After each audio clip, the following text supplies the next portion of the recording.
Start your engines. I'll tell you when it's fucking. We're rolling. There's the Warner Brothers logo, man. You know it's official when the Warner Brothers logo comes up. But watch what's going to happen to the Warner Brothers logo. What? It's going to fucking freeze, bitch. And it's going to become the Batman logo in ice. So let's just say it right now. Schumacher gets there before Nolan. Ooh. Nolan froze the Bat logo in ice as well. That's true. In Dark Knight Rises, Totally. But Schumacher's like, no, sir. Fuck you. I was there first. Simpsons did it first. I pissed on this before you did. Arnold Schwarzenegger gets top billing before George Clooney. Well, I mean, to be fair, he was Schwarzenegger. Yes, but let's consider that probably not since Tim Burton's Batman and not since this movie has any other actor gotten lead billing over Batman. That's true. Like these are, it's an anomaly. The first Batman and then this Batman. But Arnold Schwarzenegger must have amazing agents. Batman clearly has terrible agents because he wound up in this fucking movie, period. Excuse me, would you like the biggest movie star in the world to get second billing to that doctor from ER? Which, when you watch this movie, I'm no Clooney apologist, man, but I like George Clooney. Like, yeah, he doesn't even ruin the movie. He's barely in this movie. Like, I looked at it. I want somebody to do the math between this. Oh, Jesus. There's the bat butt. There's the bat dick. That's what he added this time. He's like, you fucking seen the bat ass. Now look at the bat dick and the bird dick as well. Now, this is a movie for kids who like this stuff. For kids. Hey, kids, look, it's Batman's dick in a kid's movie, dude. Very strange. Because this is the most kid of all of these movies. It really is. Geared towards children. Totally. There were toys. The fucking McDonald's people were very happy with this movie, I'm sure. Not like that fucking horrible Batman Returns that scared every child on Earth. Look at this shit, dude. Look at these shots right here. Him looking at this car. These ripples. Him looking at this car. They look like they want to fuck this car.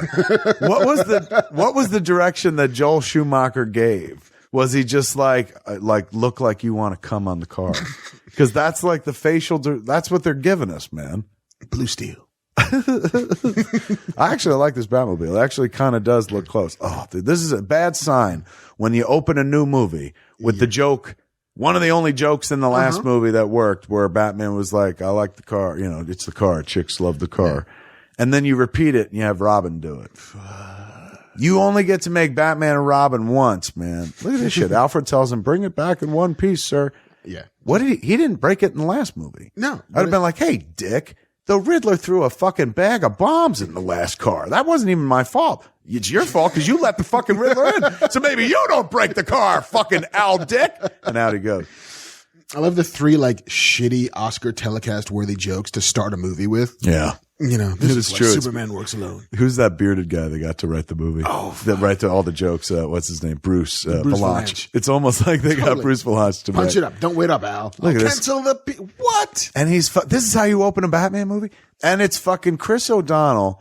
Look at him. It looks like Alfred's jerking off right there. He's like, you can't see his arms. He's like, oh, the boy. It's so fucked up, man. Like holy shit. Commissioner Gordon got a demotion and he's in Blues. So he's now fucking Patrolman Gordon and shit.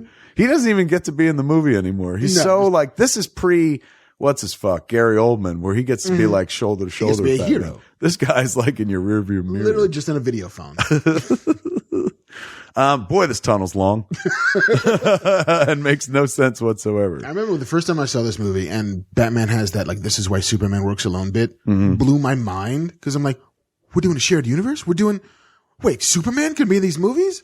And they never paid it off. And by the way, if you're going to invoke Superman, then why doesn't Superman show up when freezes fucking Gotham? Like, he could show up in a heartbeat. You can't invoke the Man of Steel and then not have him show up. Don't invoke a better fucking movie in the middle of your bad movie.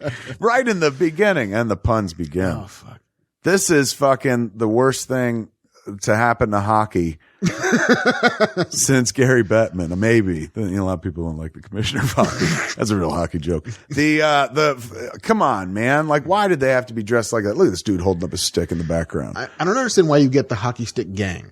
Did you, okay, everywhere we go, guys, we're gonna freeze the floor. So you guys are hockey dudes. Yeah, they're like, can we have a gun? He's like, no, thematically, that's fucking stupid. A Craigslist ad. Man for man looking for hockey dudes for crime. This is a movie, dude, that's full of the Batman headcock. Here comes Batman through the window.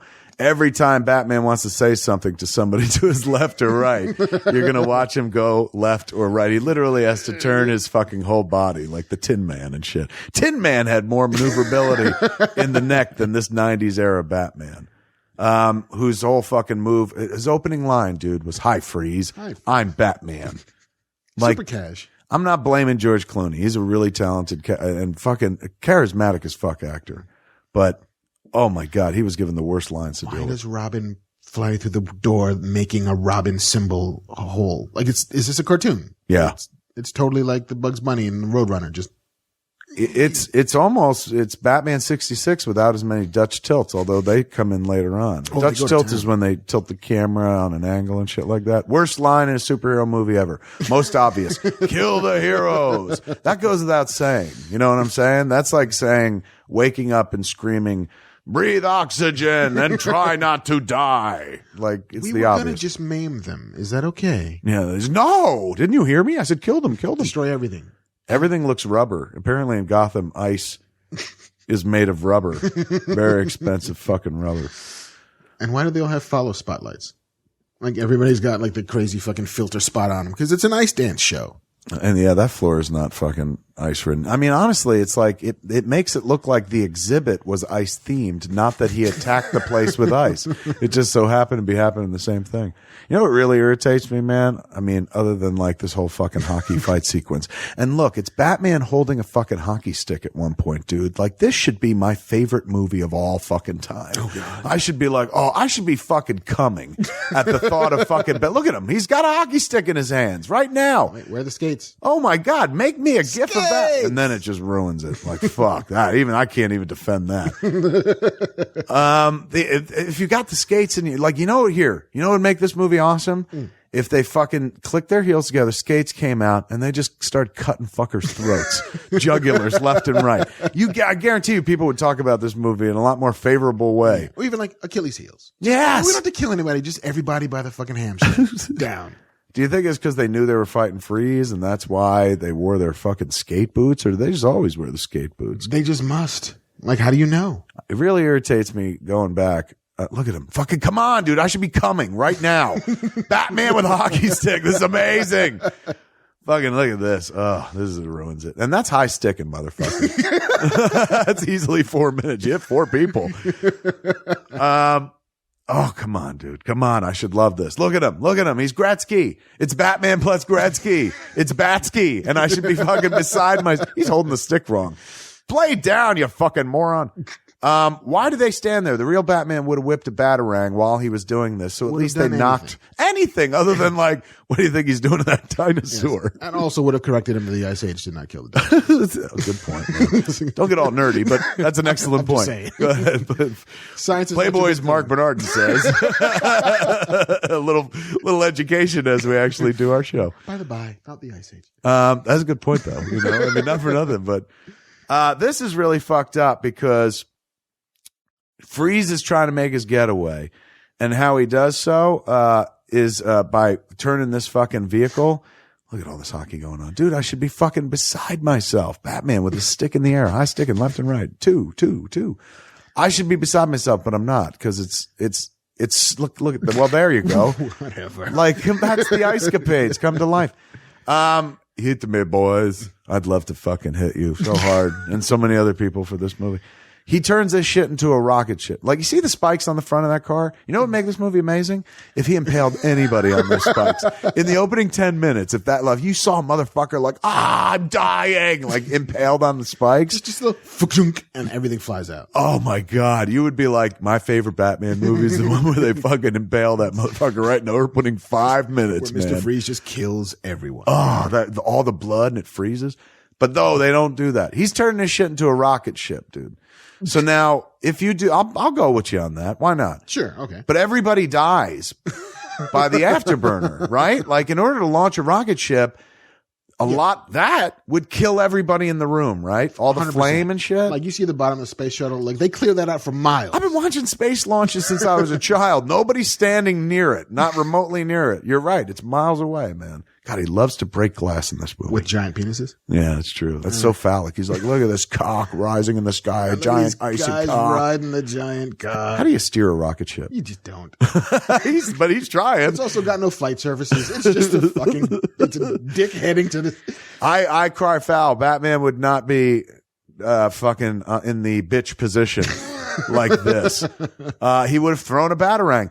Hey, in a few minutes, we're going to see that he's got a bat laser. Why was he even trying to climb to get to Freeze? He could have pulled his bat laser and shot him in the back of the head. Nobody's around to see. And he could have literally been like, I've still never shot anybody. I would never use a gun. Don't know what happened. Robin would be like, but you told me that one time you shot Freeze in the back of the head with the laser. He's like, that's a laser. It's not a bullet. Don't dishonor my parents. Where's that tracker? Guns are the weapons of the enemy. Lasers, however. I hope this fucker falls off this rocket for this reason alone. He's still calling Alfred Al. He still thinks he's trapped in Scent of a Woman, working with fucking Al Pacino. He thinks he's in a better movie, but he's not. Coolest moment that Meister Freeze has when he pulls those goggles down. That's it. And we're done. You could get out of this movie at this point, kids, because right now he's going to grow wings and fucking fly to Gotham. Whoomp. Oh man, this is one of those first movies used a lot of CG effects, like After the Mask and Eraser. It's got a lot of like early CG in it, And they don't age well. No, but you could see where they were like enamored of it. Like, oh my God, we'll show these fuckers surfing through the fucking galaxy. It'll be so great. Batman and Robin as the Silver Surfer is what you're about to see in a few minutes. When from outer space, hey man, look, laser. He's got one. Batman's Why didn't he fucking shoot Freeze with his laser gun at any given point? Or shoot anybody else. Just, again, take him out the knees. Shoot himself. That would have been pretty good. You know what would make this movie rock? If he fucking got inside that rocket, pulled the laser, Batman's like, yes, Robin, release me. And he's like, I'm releasing me. And he puts the laser to his fucking brain and fries it out, man. Surf's up, kids. Never thought you'd see that in a Batman movie, unless it was Batman 66 and he was wearing fucking Bermuda shorts. And he has a shark repellent. But no, there it is. Batman surfing. You know that jump the shark expression? Should be when Batman surfs. That's when you know Batman all shit is gone. snowboards through the air. Look at this. They're stealing from Marvel Comics. Stan Lee's like, I did it first. But it's also the like, what's cool? What are the kids today like? You know, they like skateboarding, snowboarding, surfing. Let's do that with Batman. And let's do it in the sky. Yeah. Let's do it in outer fucking space. He lost a diamond. All these motherfuckers die. Like nobody lives from this landing whatsoever. No. There's no surfing. You can't do that. And I hate to be an old lady about it, but look how much damage they've created just to save that diamond. You know what I'm saying? Some rich person's fucking diamond that is on loan to the museum. That they're not then going to sell to pay for all the damage. Yeah, who's going to pay for all this shit? By the way. Well, Wayne Enterprises just having some slush fund. Well, why would Wayne Enterprises do that? This motherfucker they got a loop line. One of the loopiest lines I ever heard. He's freezing the furnace. Because they had some fucking test screening somewhere where somebody was like, I don't understand what's happening. And if I was at that test screening, I would have said that about the whole fucking movie. Like, I don't understand what's happening. And is there a loop line that you could throw in that will fix the entire movie for me, not just that one moment about the furnace? Because that line doesn't actually explain anything. Like, it doesn't. Freezing the furnace. So? We're still dead should be the next line. I was on set. This is the only Batman movie I was ever on set for, and I was on set for the shooting of this. This sequence right here is they go through these doors in the furnace, and it was not Clooney, Chris O'Donnell, or Arnold Schwarzenegger. I swear to you, it was 3 stunt dudes running. Go back and watch those shots. The behind shots, it's definitely not them. No, their asses aren't that nice. And in the front shots, most of them is not them either, man. I was there for when they shot that. Isn't that sad, dude? This is the only Batman movie set I was on. And I fucking know a guy who's playing Batman right now. The moral of the story, kids, is don't fuck with a dude's wife. You understand? Look at this, man. Any Batman worth his salt would just whip a batarang as this dude fucking is like, listen to me. Also, you still have a laser in your belt. He's about to use this fucking laser right now on the water. And watch, Freeze creates this door. You can't do this with ice, dude. It doesn't work. It's not like you're in a fucking, a fucking ice freezer at a convenience store. That's not possible. But he just watched the whole time. This Batman's a watcher. He's like a cuckold, man. He's like, I just like to watch. And throwing fucking a frozen dude in frozen water, I don't know if that makes matters better. No, it doesn't. And why is it bubbling? But he's really strong, though. He just picked up like 180 pounds of kid. Yeah, good point, man. I mean, not bad. Like without fucking much effort. I know he is Batman, though. To be fair. But okay, you've got this. You've got essentially a fucking lightsaber. Totally. And that should make me come. Batman with a hockey stick and Batman with a lightsaber? This should be amazing. He just needs to be riding a shark. Look at this dude. He's like, I got white all over my face and hair. I look like I just took it in the fucking face. But you've got this fucking laser. and Freeze is sitting there orating for 10 minutes going like, this is what I plan to do. Shoot him in the fucking face. Just one or two pew, pew, pew, pew. Cut his throat with your laser and then help save Robin. He's like, what will you do? Help him or hurt me? Like, how about both, motherfucker? Like, slice and you cut his head off from 10 feet away because it's a laser. It doesn't stop. You don't have to even be accurate, dude. You just have to turn it on and swing to your right. It's the shotgun of energy weapons. Just even a shotgun takes more of a like general direction thing. You could point it in the opposite way, and as long as you do 360, you're gonna cut Freeze in half. Stevie Wonder is wicked. Laser gun. This is NBC's Uma Thurman's The Slap.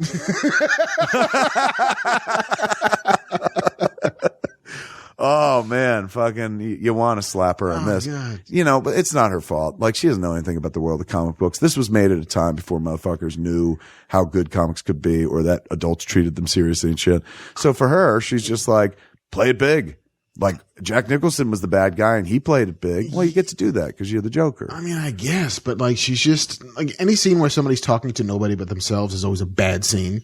Despite I've got a tape recorder. It's my excuse. And then he's talking to what seems like himself for like 10 minutes. But there's people on the parapet listening, but it's, dude, the people on the parapet, give credit where credit's due. It's the Ununited Nations. That's what they're called. This is fucking, you ignored them and now they're ISIS, motherfucker. You laughed them off as the people on the parapet, but look at them right there. That was the beginning of the end. I think I saw Putin up there as well. Putin, Gaddafi. This guy, they actually name check him as like Antonio. What is it, Antonio Rodrigo? That is Bane's actual name in the comic books. Yeah, so they honored that. This is Jason Woodrue. The guy playing him is the guy from Scrooge who tried to take Frank Cross's job. The guy who's like, there's no I in TEAM. That's Jason Woodrue, the Floronic Man from comic books, who literally just name-checked Super Soldier Serum, which is owned by a completely different fucking company. And when they made this movie, nobody ever imagined they'd ever make a Captain America. No. They made a cheapy one. That was it. Which I remember seeing, which was fucking horrible. And like the Red Skull, who's always been a Nazi, was Italian for some reason. Like they were worried about offending the Germans or something like that. But this is not bad. Like I was watching this and I'm like, this transformation pretty good for 97. Early CG. They basically did it 2 passes on the table, one with the little guy and then one with the big guy, and then they just have to kind of join the two. But yeah, honestly, that looks better than fucking anything I've ever done in CG. But look at this, dude. No one cared who I was till I put on the mask. That was a lifetime from this, dude. This version of Bane is not like, what Gotham is ashes. Then you have my permission to die. This is the Bane who's just like, humanity. The entire legion of Ununited Nations are the only black and brown people in the movie. No. Yeah. No, there's a scientist. Shut up. Yeah, Bruce Wayne at the telescope place. You're right. One Night from the Abyss is the scientist hanging from the... No, and you're wrong, dude. Vivica Fox... Well, yeah, is Schwarzenegger's sidekick, Gunmall, his Harley Quinn. So there you go, a hooker and 6 evil a terrorist leader or 2, and a scientist, and 1 scientist. It's the most diverse Bat movie. Oh, this believe me, dude. I don't think any of these white people are happy they were in the movie either. I think they're all like to do like a redo at this point. I mean, the Bane dude is thrilled though. That dude? I'm sure. Who played him? He must have been a wrestler or something. I think so. Not the same dude who played Sabretooth, but like his buddy. But not like, that's the kind of thing like in the Guardians of the Galaxy when they're like, we hired a wrestler, Dave Bautista. In the 90s, that's what they would have done to him. They would have painted veins on him and just have him been like, humanity. Yeah. And those lines are dubbed, I'm sure, by somebody else. Oh my! It's true, man. He's got the mask on. This is, I mean, boy, you want to talk about rushing Secret Origins along, man. They introduced Jason Woodrow, who we're not going to see after a certain fucking point. Nope. Then they introduced the fact that they're somehow tangentially connected. Let me, because there's a plot, I swear. Pamela Isley is working on this Venom thing. She's trying to plants and animals, DNA. He's been secretly taking it and building a super soldier serum for the ununited nations. For the evil brothers. The brotherhood of evil.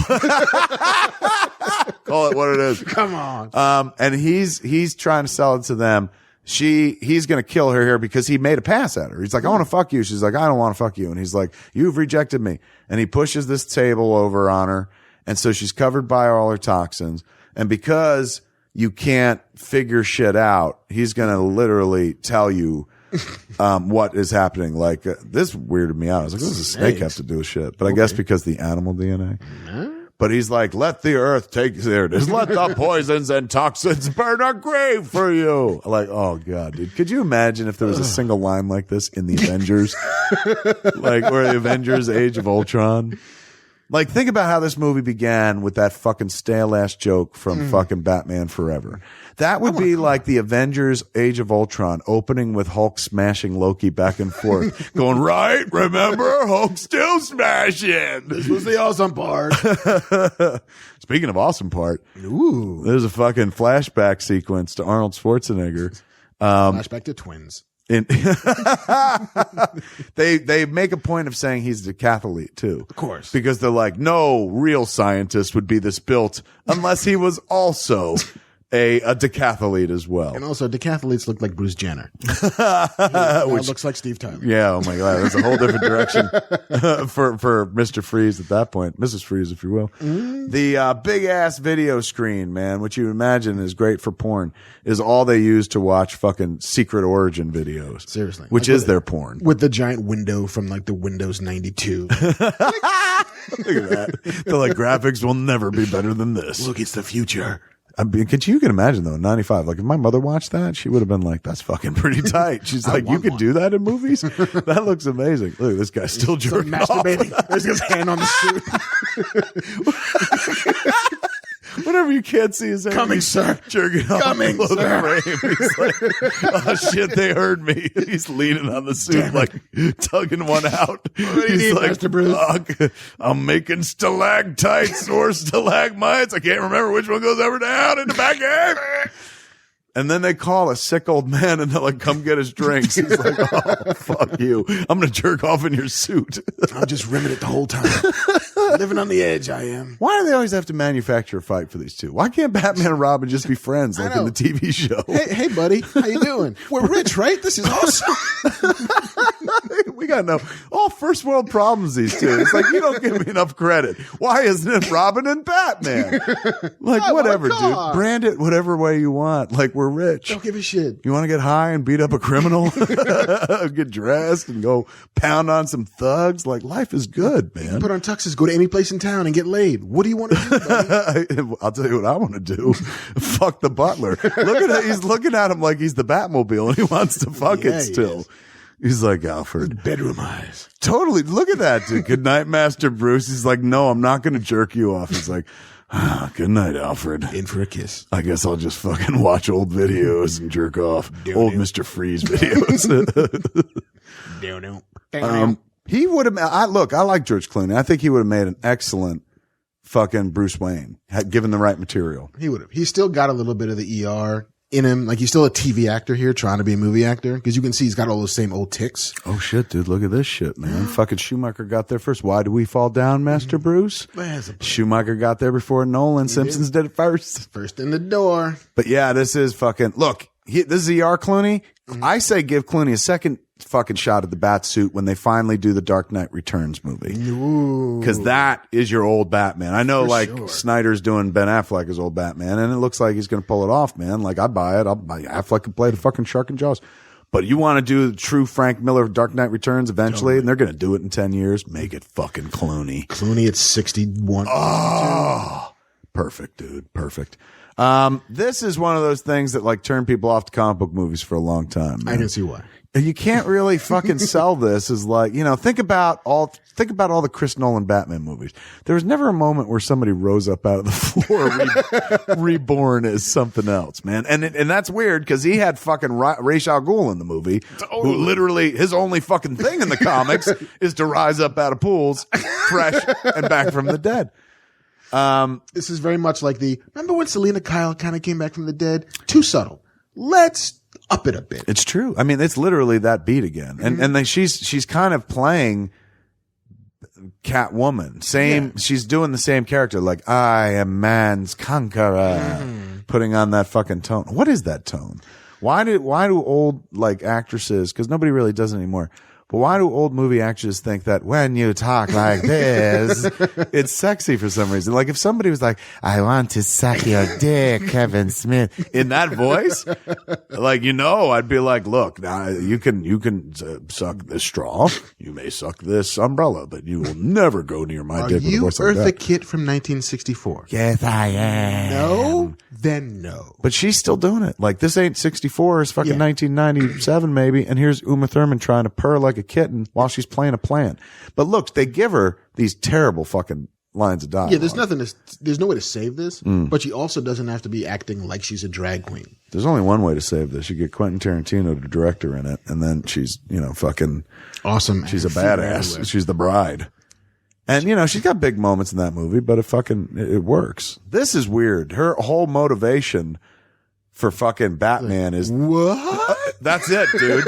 Right there. She literally said, Wayne Enterprises.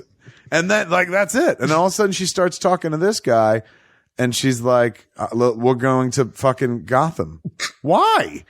I would like to imagine a world in which it's like Walt Disney on the beaker, like and she's any like, other logo. Come, Bane, we're going to Disneyland. Holy shit, they live in Olaf's head.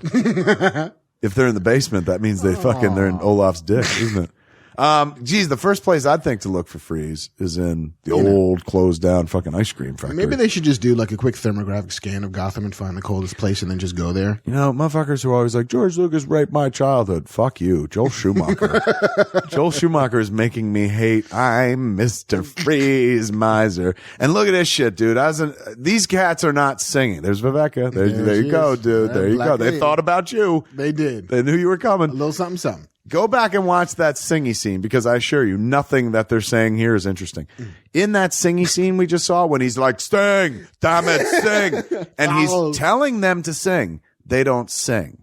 No. They go, and they're pretending to be cold. Do you know why they don't sing? Because they're all extras. And if they actually sing, that's right, they become actors, SAG actors that they have to pay, and they have to pay them residuals. Now, for those listening, residuals are checks that studios have to write to all the actors who are in the movie for the end, till the end of time, in perpetuity. Every time somebody buys a movie, an actor who was in the movie gets a little piece of that check. So when you see people not talking in movies, that's because they don't want to pay that person. So think about all the money we've seen on display in this fucking movie so far.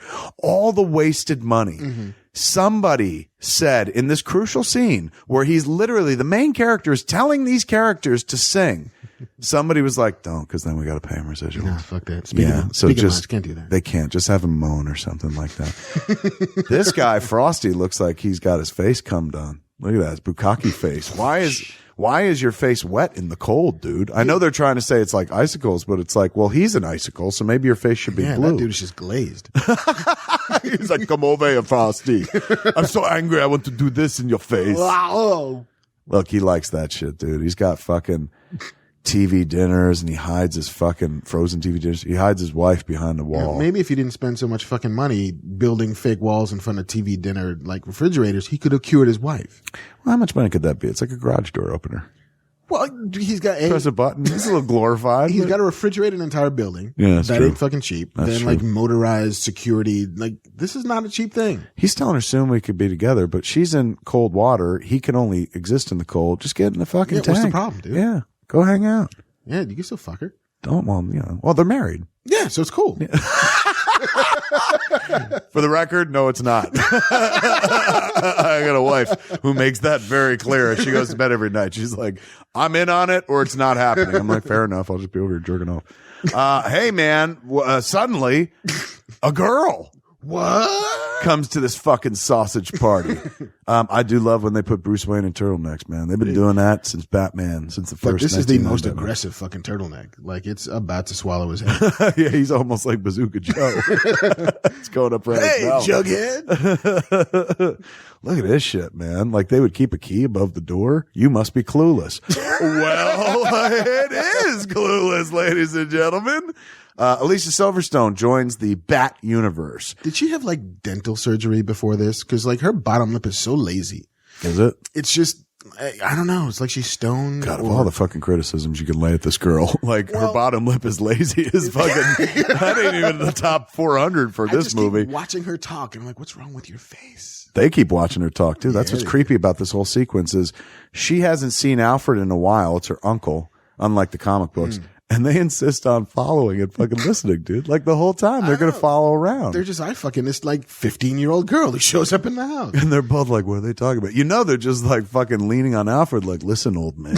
Old men get forgetful and talk shit sometimes. So don't fucking tell her we're Batman and Robin. Remember, you let everybody into the Batcave at some point? Don't do it again. It's true, man. I'd fucking follow this dude too. Because before you know it, he's letting this fucking schoolgirl into the Batcave. You know what would make this movie amazing? If like they answer the door, there's a schoolgirl, but it's a schoolgirl hooker and it's a fucking fisting party and she like lubes up her fist and she's just fist fucking all three of these, including the old man polar bear and shit. That makes this movie memorable. I'm out of fist. Someone's got to watch. It's that simple. That's hot too. One of them, like he's always watching. Bruce is a watcher. So he's like, I'll just watch. It's fucking, no, it's cool. No, fucking Alfred's the watcher. Alfred's like, I'm going to lean on the bat suit and tug one out. Yes, Master Bruce. Watch this, dude. This nobody says anything for a few beats here. Yeah, just hanging out, looking at each other. Like, and it's weird. Like, who thought that was a good edit? Like, I don't mean to shit in the editor's suit, but like, dude, get out of that scene. Why are we 7 seconds? Just dudes. Like, even when they're not talking, he's like, we're still going to hang here and watch you and your fucking niece, old man. Because if you fucking tell that we're Batman and Robin, we're going to stick our balls in your mouth in the night. This is creepy on so many levels. Stroking his head. He's like, I told them you were my niece. Now do what you were here to do. And she's like, are you ready for me, Ralph? And it's risky business all over again, baby. This is such what do they call those scenes? Captain Exposition scenes for a bunch of shit nobody cares about. No. We're learning about Wilfred's brother, Alfred, Wilfred Pennyworth. Just because. Because you think, oh, maybe we'll meet him later on. Nothing. We're just killing screen time here, man. We're just like, they know each other a bit. Kind of. At some point, she's going to guess his password. So here's how she gets there. Dude, look, she says, this is the same picture of my mom, but Peg, like she's never heard anyone call her mother Peg. And they literally, in a fucking $100 million movie, like they stop to go, Peg is short for Margaret. As if who doesn't know that at this fucking point, man? Well, because she's kind of retarded. Look at this shit. He's like, sleep well, child. And she's like, you sleep. That's it. Like fucking Stab. in his neck. But not even well or sleep good. She's just like, you sleep. That's like when somebody's like, pick that up. You pick that up. She's just being contrary. Fuck you, old man. Oh shit. Look at this, son. What? Before fucking Kill Bill, there's a girl in a motorcycle suit. Stealing shit. This is a fucking plot line that goes absolutely nowhere. Nuh-uh. In fact, we're not going to, after this, holy shit, man, a pretty girl leaves Wayne Manor through the fucking window. Schumacher got there first. Chris Nolan. Simpsons did it first. This plot line, they don't pick up for another 18 to 20 minutes. So once we lose her, that's it. Yeah, done. And you forget about her. So when they come back to her, you're like, holy shit, fucking, did I walk into the wrong movie theater? Is fucking Clueless happening? It's kind of some of the most jerry-rigged screenplay writing in the history of screenplays. Basically, they had a cast before they had any ideas. Oh, totally. And then they built a movie around it. It's written by an Oscar winner. Ooh, who did it? Akiva Goldsman wrote the script, and he won an Oscar for A Beautiful Mind. Yeah. Can you imagine?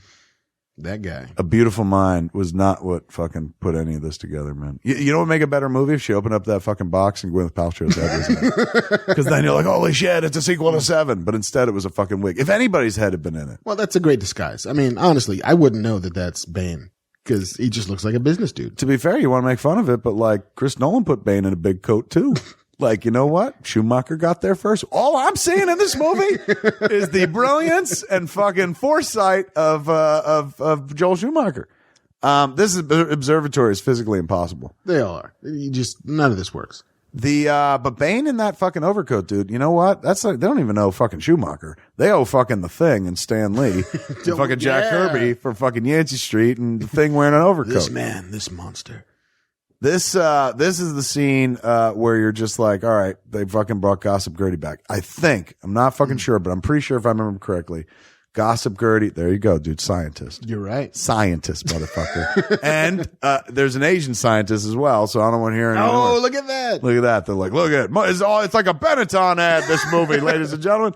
Of Gotham. But that woman was Bruce's assistant in Batman Forever, remember? Was that? Yeah, she was his executive assistant, but now she's a fucking scientist. So she's gotten a huge fucking promotion. Not bad. Whereas Commissioner Gordon has been bucked down to fucking Doing like meter maid. patrolman. Yeah, maybe. Look, did he have white gloves on? Because I'm pretty sure he's directing traffic Kinda. in that little rear view mirror shot. He's like, Batman, I think something's going on. He's Hold like, on. fuck you. What? He's like, I'll talk to fucking crossing guards. Gossip Gertie, I believe, was married in real life to Bob King. That's right. Yeah, I remember I that. believe so. She gets so much screen time in this movie. Now, who's this chick, this actress? Al McPherson. Okay, that's a model. That's a model. I'm going to go on record right now as saying Gossip Gertie is a better actress than the model. Entirely possible. Does Oh the my model- lord! Wait till the dinner scene later on, dude. When she has a date with Bruce, you'll wish that Bruce was trying to fuck Gossip Gertie, because at least Gossip Gertie made choices. They're rather large. They're not subtle. No. But they're choices nonetheless. Uma's making a bunch of interesting choices as well. I mean, they're all wrong, but they're interesting. Give her credit. This is her most subdued. Yeah, because she's undercover. Yeah. Remember, she's wearing a wig, kids. She's in disguise. So clearly she can't be Poison fucking Ivy. Spy. They're tangentially trying to tie her into the story. Now, remember, when she left the fucking Amazon or whatever, she looked at a vial that said Wayne Enterprises on it and said, we're going to Gotham. So you were like, what is her master plan? Her master plan is to approach Bruce Wayne and be like, stop doing all these things so that plants can survive. Because Wayne Enterprises blackens the skies, fucking pollution, blah, blah, blah. And so, Bruce Wayne is just like, hey man, no diesel fuel, fucking nobody lives, no coolant, no food, people starve and shit like that. Like, don't be ridiculous. She does got a good point though. I mean, she does. I don't understand how she gets access to Bruce Wayne when there's like a pool of reporters who all want access to Bruce Wayne. Is it like, is crazy the way you get past the cops? That cop's staring at the back of her head. He's like, oh my God. I'm having filthy fantasies right now about this brainy lady. Look at the back of her head. Look at her shoulders. He's like, wait a second. Is that a scientist? Who let an Asian scientist in here? Gotham she City's is. changed since I left. Gossip Gertie, man. She's like, comes correct to a total stranger. All these people are laughing, and Gossip Gertie puts on the line and says, Batman and Robin protect us. Like fucking the police. No wonder fucking Gordon is a crossing guard in this movie. They've given up on fucking like Law and Order, man. They've Pretty just given much. it to fucking Batman. We're just garbage men at this point. It's so weird. Like, I didn't know that was Al McPherson. That's Al McPherson. Yeah, Sports Illustrated model. I mean, I guess like he's supposed to be always dating like pretty models and shit, but like, why not get one that could like deliver some lines? Yeah. He'd better off with Chase Marine. But they're like, wait a second. She's fucking tearing up, chewing up the scenery, and you're gonna bitch about Al McPherson, who's barely bothering anybody. She's just monologuing. She is. That's all she does in this movie. Is she's so tangential to the plot. Every once in a while, she references Wayne Enterprises or runs into Bruce Wayne, and then the rest of the time, she talks to herself. Gotham will be mine. Who's he married to? She's another model, right? Yeah, Vendella, I think her name Not is. as famous as Al McPherson. Not quite. I'll go on record as saying I'm pretty sure she's a better actress. I think also- she's more convincing eating that cake. But she doesn't get residuals. No lines for her. That's right. Good point. They were like, don't let her say anything. I don't want to send her a check. Oh shit! Kill the messenger, or should we say, freeze the messenger? Nyang, nyang, nyang, nyang, nyang, nyang, nyang, nyang. I was busy jerking off to my wedding video. It looks like he got hit with a face full of splooge. It's just, I hate you. I hate people that talk during the movie. It's one thing, dude, to have people shooting your wedding video. Who's shooting this video? This video of him and his wife, it looks like the beginning of a cuckold porn, dude, where it's just like, we're getting dressed to go to a hotel and fuck a stranger.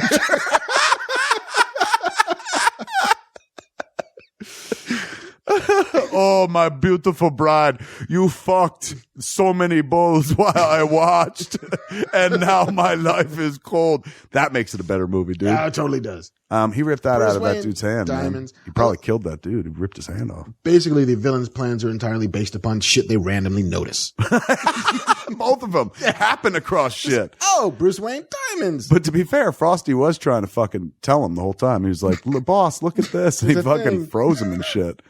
Once again, Joel Schumacher, he's not the Batman filmmaker we deserved. No. He was the one we needed then at the moment, I guess. But he's not thinking about making a comic book movie. He's thinking about making a comic book movie. So it's very bright and colorful. So you get another sequence just like the circus sequence where Dick Grayson's parents were killed, where we get a lot of dancing, a lot of color, a lot of beating of drums and shit. Very Busby Berkeley. Look at that Benetton ad. There you go. There's a couple black people right there. Totally. Because, you know, the way to make this feel less racially insensitive is to add a couple of black people. Oh my God, dude, the whole stage is fucking full of white people. It's white people in like leopard print, and it's like the beginning of King Kong on Skull Island. What is it like to go to a fucking movie and be like, God damn it, everybody is fucking white? It's like, I'm white and I'm looking at it, I feel uncomfortable. It's like, Jesus, I mean, it's a major city, folks, a melting pot. I'll tell you about going to Romania sometime. Some people in the crowd are like, does anyone remember, didn't we almost have a black DA? They're like, almost, Yeah, but we got rid of Harvey. we changed that shit right away, man. He became fucking Tommy Lee Jones. Pretty much. Nobody needed Billy D. This is fucking gross as hell. These men are buying these women. Pretty much, yes. Flat out bidding on them and buying them. 20,000 for the Tiger Lily. Yosemite Sam showed up to bid as well, man. Dude. Oh! And she was added. Go back and rewind. She was not on stage. It's like, I guarantee you there was a test screening and they were like, well, fuck. This is the whitest junk party ever. I know. Let's add a black hooker. Oh my God. Look, dude, I got a problem with this. I have so many problems with this movie. Why? With all those colorful things going on, people swinging around, fucking bidding going on human auctions and shit, and literally Batman and Robin standing in the open. You could stare at their faces and try to figure out their secret fucking identities for 10 minutes straight. They're not trying to move. Why does everyone turn to look at this giant, like, fucking furry? Just because the music changes? And why did the music change? She slipped somebody a 20 and be like, start playing Poison Ivy. Why does anybody give a fuck? She didn't even start using her pheromone dust. No. But everybody turns around like, this is going to be awesome. But I'm like, fuck that. Batman's there. And the last I heard, he's got lasers. So fucking, let's have him shoot some shit just for fucking fun. Tony Stark drunk style, man. That'd be amazing. This I don't understand. Look at that fucking shit, dude. Yeah. I'd be the one guy turning around staring at Batman. Chris, he just came too. He's jerking off Alfred style below the frame. He's like, oh, I'm going to need a new suit. I love furries. Put the suit back on. Why is this considered sexy by anybody, dude? I don't know. I mean, it's Uma Thurman. She's not an unattractive woman. Excellent point. But it's just like... It's the dumbest performance ever. And it's also just like, she's like, I'm Mother Nature. Like at one point, dude, she literally fucking does a joke from the 70s. She's like, it's not nice to fool with Mother Nature, which is a fucking chiffon margarine joke. Remember the old Mother Nature lady would sit there talking to raccoons and then they'd be like, eat this. But she's like, oh, I love butter. I make butter. They're like, no, it's margarine. And she's like, it's not nice to fool with Mother Nature. And then you heard thunder and shit. That is a joke from a 70s TV commercial. Why the fuck did they put that in a 1997 movie thinking that any child would go like, I get that reference. It was from a commercial from before I was born, back before my father was even born. Well, they couldn't get the rights to give a hoot, don't pollute. But why not just go the distance and be like, my baloney has a first name. It's O-S-C-A-I. Look at this guy, man. And you are... Another one. He stares right at the back of her head. Joel Schumacher has a really weird idea of what men look at women, like straight to the back of their fucking heads. Pretty much. Batman with his black eye makeup, as per usual. You know, if he takes that mask off, he's got two fucking stink eyes. Totally. He's a football player, man. And they never really addressed it. They should have put that in one scene in one of those movies. Him just putting it. Yeah. Just rubbing two fingers like fucking shooting out the walls of heartache. Bang, bang. Like Patty fucking Spy the Scandal. This is, probably, I said earlier, this whole movie was the worst thing that ever happened to fucking Batman since his parents getting killed in the alley. But this moment coming up. Yes. The credit card. The bad credit card really just fucking defies logic. Now, I know a lot of people are like, these are comic books, you fucking grown-ass child. Get over it. But come on. The comics were never this bad. Why would Batman ever have a credit card with his name on it? If Batman has a credit account, you could probably trace who's paying his bills. I'm thinking. And it's Wayne. And you probably start going like they're the same height. Will Yosemite Sam bid? He did. He did. Holy shit. Yeehaw. I said $500,000. He's got two women. $1 million. I don't have a job. $2 million. It's crazy. They're talking to each other like Batman and Robin are rich. You know what I'm saying? Yeah. Like, it's dead giveaway dialogue. To everyone on that stage, there it is, the lowest moment in a Batman movie. Oh. To everyone standing on that stage, they're going like, Batman and Robin are rich. Just like Bruce Wayne and fucking Dick Grayson are rich. Oh, there's the spike car. Maybe somebody will get stabbed. No, just freezing people. Oh, God damn it. I mean, which could be awesome too. Like, then knock them in with a baseball bat so they break into many pieces. Where's your fucking hockey dudes? Do something fucked up. Oh, believe me, they're coming, dude. Every time this fucking car happens, the fucking hockey stick is about to cup out. Chill! Chill! Chill! Kill me, I'm here! This is the place where, you know how you're always like fucking, all the villains' plans are accidental in this movie. Mm-hmm. Like the whole interest between in Poison Ivy has in Mr. Freeze only happens because she happens to be at this party that he crashes. Right. Dude, look how much they do with this fucking drink tray. It's a drink tray that has like neon around the ring of it. That's what Batman keeps, Robin throws it. Mm-hmm. Fucking Batman will punch somebody through the face with it in a couple seconds. They're the useless cops that nobody trusts, and that's why Gossip Gertie's like, Batman protects us because these cops, one fucking slap and they fall over and shit. Yeah. It's like Joel Schumacher saw one Jackie Chan movie. He's like, you ever see him like beat up people with like a oscillating fan? Let's do that with this, but worse. That vine was so fucking strong. It flew him through the air like he was on Vine Lady, like fucking strings. Yeah, let's waste time calling each other fake fucking names because the core audience for this loves that. The core audience loves it when you fucking take something that is very serious to them and make it silly by being like, "What should I call you? Plant girl, mulch woman, garden flower lady, garden of Eden person." Fucking, and they're wasting precious seconds of what's only the fourth Batman movie ever to be made outside of Batman 66. In this incarnation, when things began so well, where everyone was just like, look how serious it is. The Tim Burton Batman, which, in retrospect was all fucking serious. Yeah. But more serious than most and shit. There it is, dude. Drink tray. Hi. I fucking love the drink. Look at that shit, dude. Good night. While Batman wastes time fucking saying a punchline to somebody's shooting him in the back of the head with his own laser, by the way. Yeah, or somebody might have killed an innocent person. Or stabbed him with their fucking stabby truck, which never stabs anybody. The Stab-mobile. Well, he's a really good driver. He's always getting away too at the slowest speeds imaginable. Like they could chase him on foot and be like, "Get out of there!" and hit the windows. It's topped out at 4 miles an hour. They jump around a lot. That's good for them. Out of frame. Hey, fucking Commissioner Gordon's back. We saw him holding jewelry before. That's his new position. He's like, I'm a security guard in a fucking jewelry store. Hey, buddy, want to do a job? No, I'm just gonna stand here. Can you imagine your Pat Hingle? You're like, I'm an acting legend, and I have 2 lines in this movie, and one of them is that. And his like exit stage left was so sad. I was in Falcon and the Snowman. Come on. I deserve better. Oh, that's shit. Bane, that's his disguise. Bane takes off a mask to reveal his mask underneath. Yeah. Schumacher did it first. Nolan does it on the plane, but Schumacher did it first. Simpsons did it. He loves to put giant men in the fucking skyline. Oh, who doesn't love giant man? Me too, but I mean, show me where that happens anywhere in real life. Find me a giant man in any American city. Slowest fucking car chase since the one in Batman Forever, I promise you. Look how slow everybody's going, dude. They're like, get out of the way of the camera. Well, because the soundstage isn't long enough to get up to more than 8 miles an hour. That's true. Basically, they've got like a fucking 20-foot run over and over.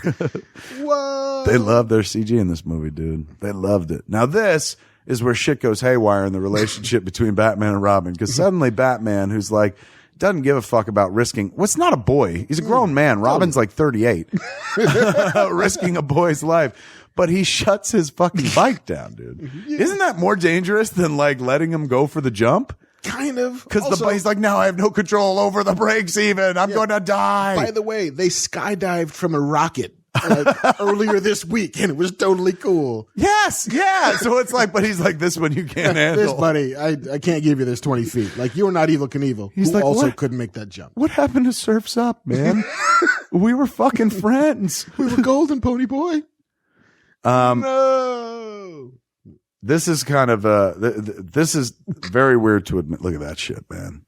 Fucking, that's his cum face. You did see his hands though, so he wasn't masturbating in this shot, but that's almost well, his the cum suit rubs face. him just the right way. This is boy, and only in Schumacher's version of the Bat movies do so many vehicles land on rooftops. And look at this. This is him taking out the fucking glorious Batmobile. Freezes the bottom of it. So much so the Batman's like, it's useless. I have to fucking eject. And the car goes off, presumably to land on some Gothamite. No, land there on would the have been ceiling. fine. Which would have went right through the ceiling too, by the way. Should have, But watch this shit. Bam. And then bam. Now, I know I should never be the guy. He looks like goodbye horses. I'm the guy who made Clerks, so I should never be the guy going, hey, it's a movie. You got to show us. Don't tell. But they literally like took the best part of the scene. Batman beating the fuck out of Mr. Freeze. And they didn't show us that. Well, it's because they couldn't afford Schwarzenegger's rate for an actual fight where he does things. It's crazy. Like first he's like, I'm getting away. And then you see Batman lunging at him. And then the next thing he pulls off a fucking cape. He's unconscious and Batman is Bill Cosby. He's literally, he's fucking roofied Mr. Freeze. And then these two always have to have a manufactured fight. I'm going to say it again. Why can't they be friends? Why can't they be super friends? You know what I'm saying?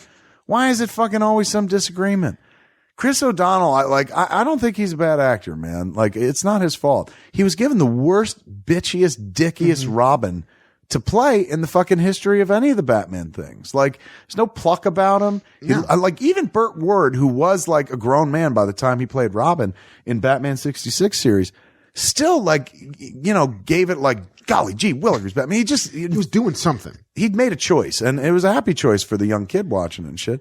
This guy, like, he's not given much to work with, but the one note he plays over and over is just like, I'm so mad I sucked your dick that time. And then he walks away. Like, just imagine after every line Chris O'Donnell has in this movie, right before he walks away, just imagine that line is, I'm so mad I sucked your dick that one time, and walks away. That's the performance he's given. Wounded petulance. A little bit, man. Like, is that what you call it, petulance? I think so. I would call it fucking like twink. I think that's what it's called. Unappreciated twink. Really? He's just like, man, I can do laundry so fucking hardcore. If you ever saw me, Alfred saw me, right, Al? He's like, I'm not Pacino. Stop calling me fucking Al. Kung Fu laundry doesn't impress me. This is where Alfred gets all fucking like dropping science on him for like tells him what fucking Batman is. Yeah. Also, I'm gonna die soon. Does he tell him in the scene? No, he doesn't. Alfred's still fucking playing games, man. Like, he literally like gives him a monologue about like what he's trying to do or who he is as Batman. And rather than have a conversation with him, Bruce looks out the window and remembers the creepiest time in his life when Alfred touched him at the grave of his parents. Bruce, I'm here. We're talking. Stop imagining shit. He's like, I just remembered you fucking touched me that day, you piece of shit. He fucking throat punches him. To catch a bat predator. And he would be a better villain than the two villains that are currently in this fucking movie. Now, I remind you. Oh, hey! Go figure. This chick's still in the movie, dude. This is like the movie of shit that happens off screen. What was she doing for 17 minutes? I don't know. Other stuff. Did we fight? Yeah, Mr. Freeze? Maybe. Off screen. It's kind of fucking nuts, man.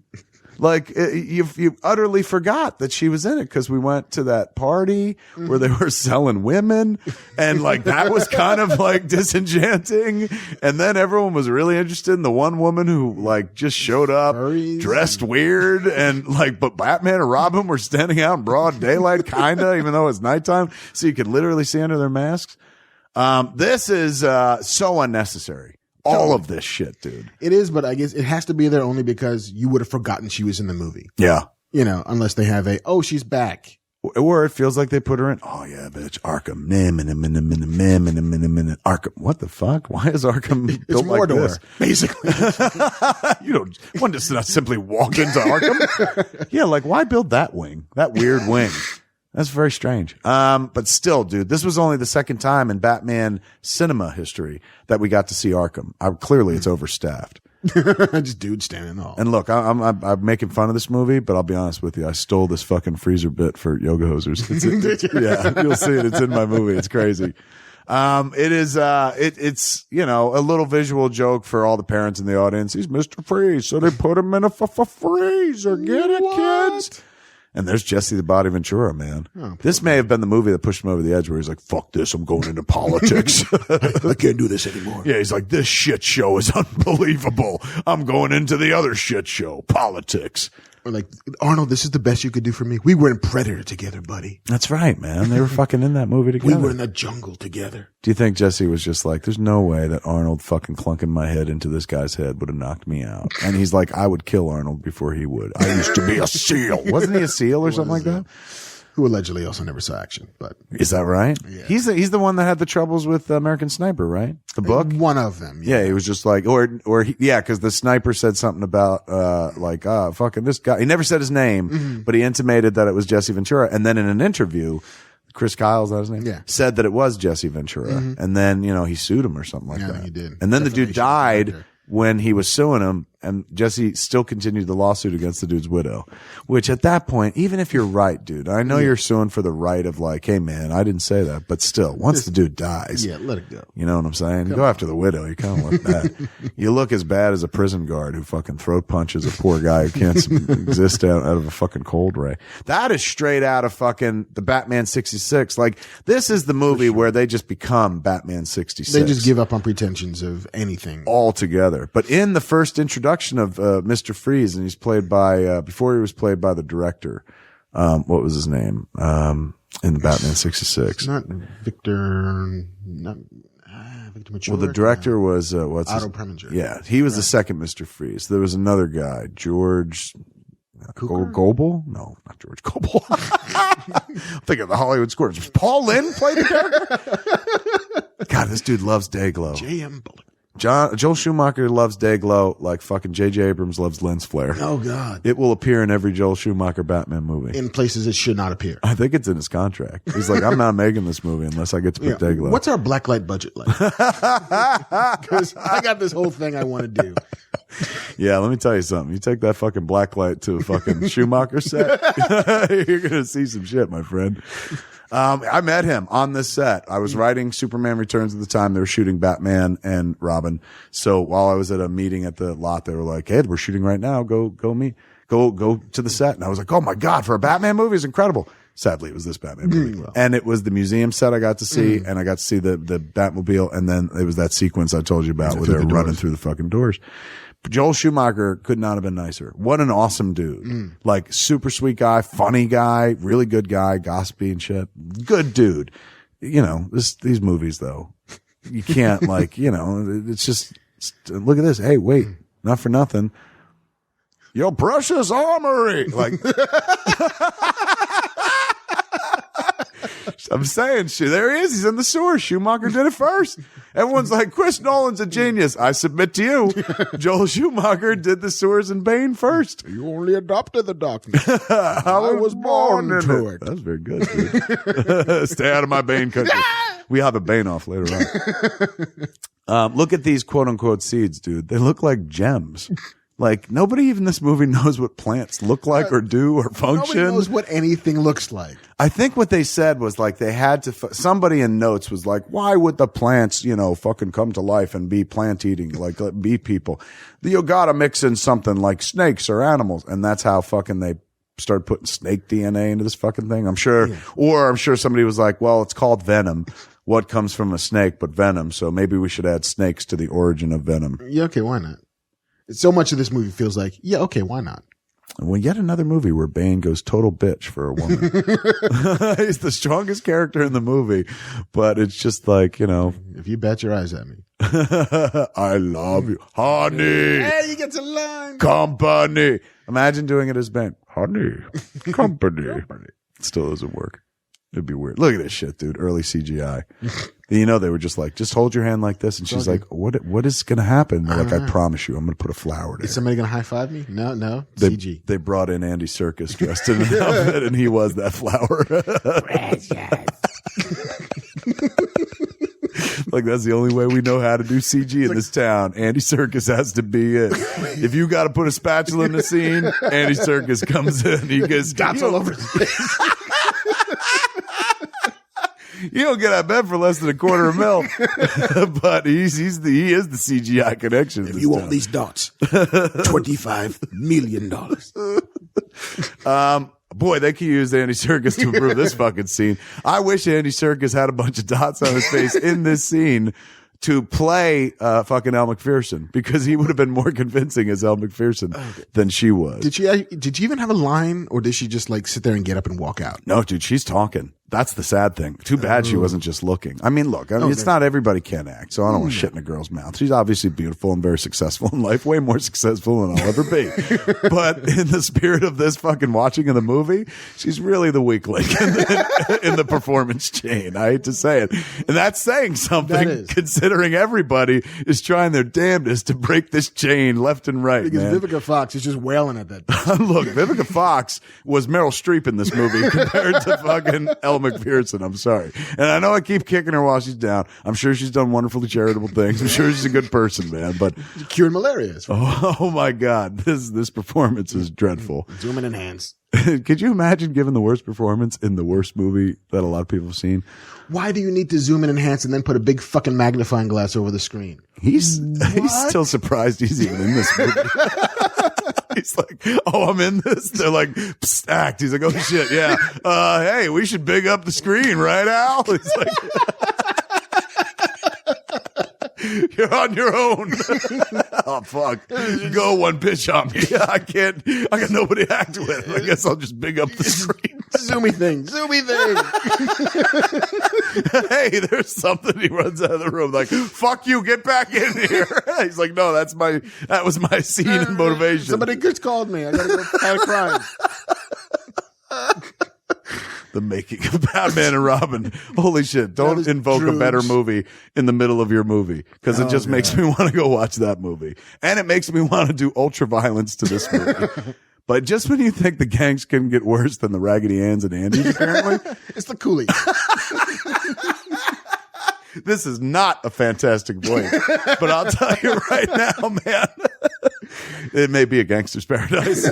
All these colors, all this fun, this late night fun. Ooh. That seems to be what gangsters enjoy, man. Gangsters of all nations. Look they've all joined. It's a Benetton ad of gangsters. It is. It's like a theme park for crime. Look at this guy, man. He's just, now this is the nadir, the little kid who's in the gang, the little kid who's allowed to stay up past fucking bedtime. Hey, you dude. guys. The little kid. That's the fucking, look at, there he is again. He's like, go Spike, go. I love you. That's it. That kid's somewhere today. Dressed as the Joker. That'd be amazing. That was like a secret origin. That kid somewhere walking around today is like, yeah, I was in Batman and Robin. I was the kid screaming at the bikers. They're like, what? We're going to pause it right as Coolio fires his gun. Bam! Coolio fires a gun into the air and the race is off. Balloons! Coolio firing a gun in the air. I got no problem with this. No issue. It was a product of the time, 1997. Sure. It's a gangster's paradise. I do have a problem with a gun starting a race in a Batman movie. Like that's Batman, the one time. Yeah, I mean, Batman fucking, his parents are killed by a gun. Imagine that bullet sails into the air, plummets to the earth in an alleyway where some other kid is leaving a movie theater with his parents. The bullet goes through both of his parents, kills them, creates another Batman. Way to go, Schumacher. You can't fucking have them. Oh my God, look at all these stunts, dude. I mean, again, it's like not since the Red Triangle Circus Gang has fucking Gotham been terrorized by fuckers on bikes.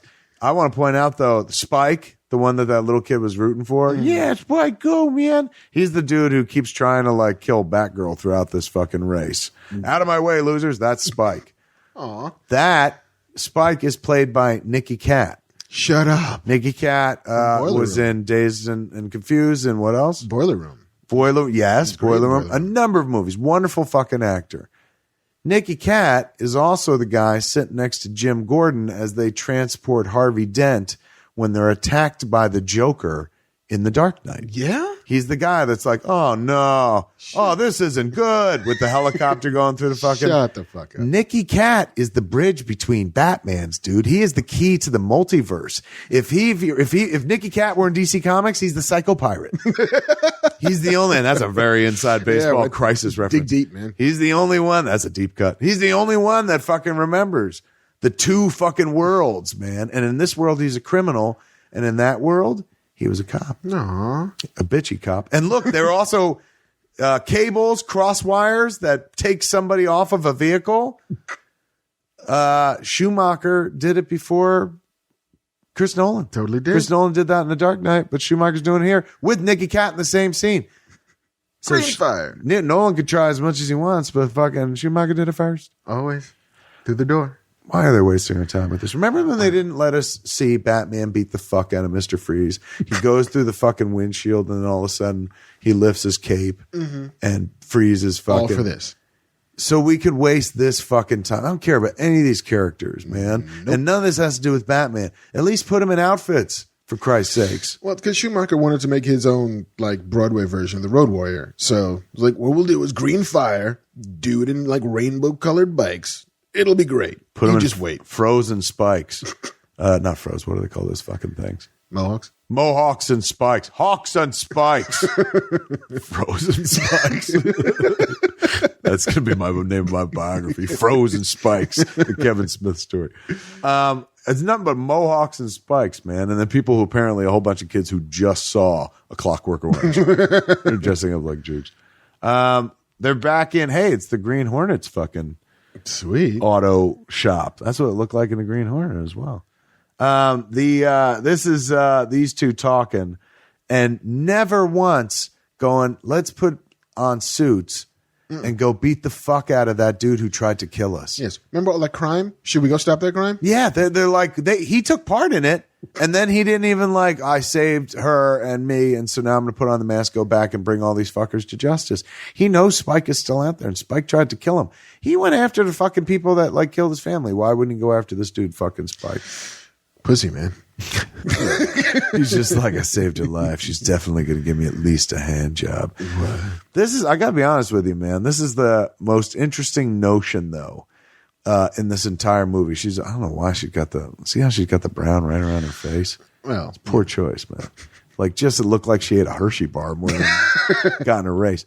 This was an interesting notion they brought up only in this movie, man. Like Alfred as servant, paid servant. Right. Where she's just like, he didn't want to do this. He want to be here. Now, we know Alfred does want to be there. But it's just like, is Alfred paid or is Bruce just like, take it all. It's all yours. Like in Chris Nolan's universe, when Bruce went away, fucking, he had him declared dead and it's all Alfred's.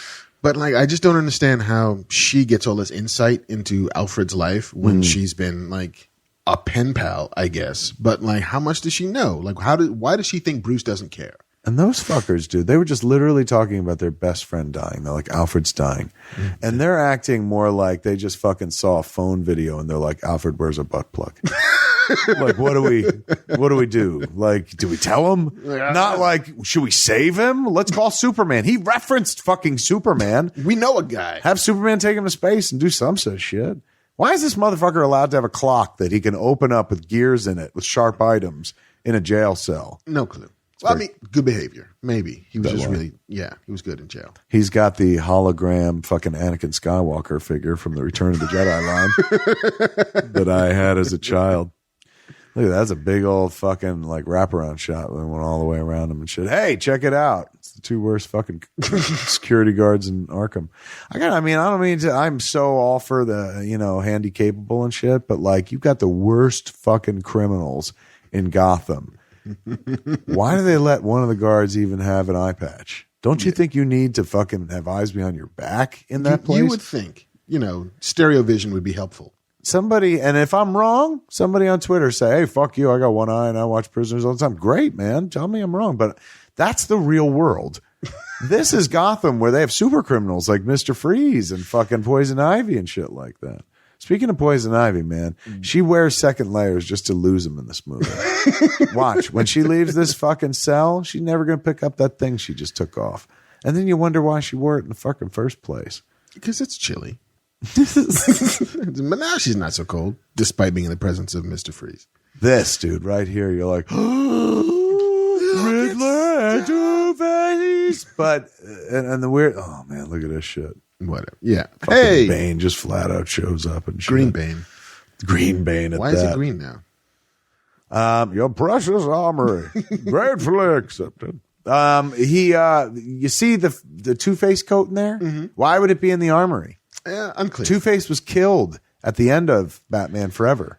Why would they keep his coat there? Just in case he came back from the dead? And why the fuck is the Riddler's coat still hanging up waiting to get processed? And why the fuck are the Riddler's bombs sitting on top of the shelf? Look at it. Oh, God. Thank God Nolan redeemed Bane. Maybe it was like criminal armory and haberdashery. He's like, this is where they get dressed. We just didn't see the when they leave. They kept dynamite on the top shelf. So you could see dynamite. I wish they'd shown more little stuff like that. Like fucking, I guess like maybe Catwoman's whip or fucking, in a world where they're showing a fucking jacket of a dude who's dead, show a penguin's hat. Chattering teeth. Yes! Oh my God. Look at this shit, dude. This should make me come. 3 villains together in one fucking frame. Instead, they do a Star Wars wipe right to hell. It kind of makes me hot, the idea that she might have seen his dick. But now they're talking about clothing sizes. Yeah. Look at this. Wasting our time. Not saying fucking anything, making jokes. Where's Bane? He was just there.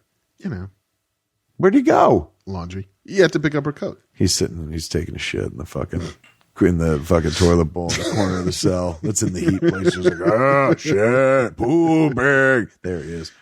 Was pooping. Now he's going to open an exit. Oh man, fucking. This is where I bet you Arnold was like, I insist that you put into the scene that I'm stronger than Bane. Maybe I need water to do it, but I am the one that breaks out of the wall. I have to. My public likes me. They want to see me be heroic. Yeah, never mind that he just showed his meter was running low and he didn't have any juice to do anything. I can do this. Yeah, he should be fucking dead right now. The ice doesn't explode. Never mind. What? This is exactly when this reminds me of like the prison scene. Last time we saw Bane in a prison was when he was talking to Batman, and he was just like Bruce is like torture. He's like, yes, but not of your body, of your soul.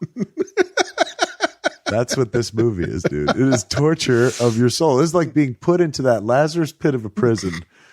And because you look up and you're like, well, it says Batman, so maybe it won't be that bad. And then it's this. Yes, it is. It's so fucking hard. Hold on. Alfred, are you well? No. Fuck no, dude. 2 years old and I'm dying. This old dude is fucking sick. Let him lay down, you selfish prick. And in all that screen time of Batman, they totaled up. Half of the time is him walking next to Alfred, shaking his head. And you wonder which one is sick. You're like, I think he's got Parkinson's because he can't stop shaking his head. In this movie, Clooney shakes his head more than a fucking Batman bobblehead. Watch it. We'll cut to a close-up, dude. When he speaks. Well, of course I do. He's like fucking Katharine Hepburn, man. Look, there it is. Boom. Just can't keep it still. My only regret is that you don't leave so I can masturbate. While he's talking, I got a rocket. I love Clooney. I ain't even coming down on it. I think it's awesome. I'm going to steal that move for my fucking acting. Just do this all the time. People's fucking talking at you. What are you doing? I'm doing the Doug Ross, baby. Look at them. They're running off. They're fucking not even thinking of that poor dude. He's just like, I got to do the laundry all by myself. He's like, Master Dick is helpful with his wash foo. Oh, hey, look, it's Commissioner Gordon. Yeah, he's just like, I still got a job, man. Like crime scene tour guide. Just his position is one step up from fucking like souvenir shop security guard. In fact, that's what this is. Aren't they at the fucking? They're at the closed ice cream place. Mm-hmm. He's eating something. They're like, Commissioner Gordon. He's like, yeah, Commissioner. And they don't look at his badge. It says security on it.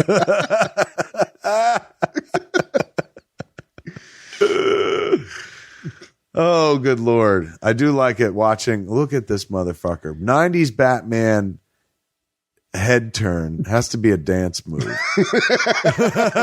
Because you have to swivel your whole body to have a conversation. Can you imagine? Like, no offense to Chris Nolan. George Clooney is a fantastic actor. And yet, he's the one that has to lock his head in place, and Chris Nolan's allowed to fucking twist his neck all the way around and shit. They're like, oh shit. He's acting with both hands tied behind his back. He really is, and still he's communicating. This irritates me no end. World's greatest detective doesn't know a fucking villain standing right on him. Well, he can't turn his head. Also irritates me that it's like she's got knives and shit, and she controls plants, and he's still got a little bit of juice left in his suit, and he's like, I cannot fight them. But like he's got enough to like bond his foot to the grate. Batman falls to the ground, and then when his head is face down in the grate, she takes out a knife and stabs him in the face. I mean, this is how these villains can win. Nobody ever fucking consults me. No, yeah. Really, anything logical would have resulted in their victory. It's weird, too, if you notice fucking, they keep doing, oh, yeah, there it is. It's like, that's, you can't see odors, I don't think. They don't work that way. No. It's like when something smells like strawberry, you don't see red in the air. Just like when something like you smell a fart, you don't see brown gas in the air. The look at this shit, man. I wish my air conditioning worked this fucking fast. He turns the switch and immediately these fuckers are felled. 5 cutaways later, and they're like, my lungs are freezing. Like, run for the doors, you fucker. Or even better, run over to where that big switch is and switch it back. Yeah, hold your breath a little bit. Go turn off the switch, and everything's fine. He found some diamonds, and then he fucking like popped up like as if he was fortified by them vitamins or something. He doesn't even understand what's going on in the script or the rules of the universe. Look at this shit, dude. That's it. Fucking. I'm just saying. Schumacher got here first. Batman facing Bane on a catwalk in the sewers and shit. Let's not stand on ceremony here. Mr. Wayne. There it is, dude. Bam, bam. And I gotta be honest with you, George Clooney Batman faring much better than fucking Chris Nolan Batman against Bane. Meanwhile, we got this. This is what we didn't have in the other Chris Nolan version. Cutaway of some bullshit we don't give a fuck about. Yeah. Vapors. That's one thing. Give it up for fucking. Oh, see there you go. Shades of fucking Nolan Batman. Look at this shit, dude. Why doesn't he get the fuck up? Yeah, break his fucking back. Oh, that would make this movie amazing. If he just took his fucking head off. But why doesn't Batman get up? Why is he just laying there? And that's the problem of the non-head turning bat suit. You're forced to just sit there and smell her fucking shit. Yeah, now's a good stabby time. Totally. Right. She's got him right there. Stabby. Cut him in the fucking throat. And look at this. Look how slow he gets up, dude. I'll be there. That's not Batman. That's my dad. You know what I'm saying? Like how fucking slow he got up. Batman would spring up, like pop the fuck up. And he's like, hold on, help me. All right, no. Well, they used all the stunt doubles on the motorcycle chase. So it was just Clooney trying to get up. Yeah, he's like, I got to do this shit myself. Look at this shit, dude. Oh, if only he'd broken his fucking back. Look at Batman. Look, Batman's got a big rubber glove on his face, dude. Like a Halloween glove that you would get like at the fucking Halloween shoppy from August to November 1st, dude. That's at the level of costume it was. Commissioner Gordon saving the day. Shut up. Wait, Schumacher did it long before Chris Nolan.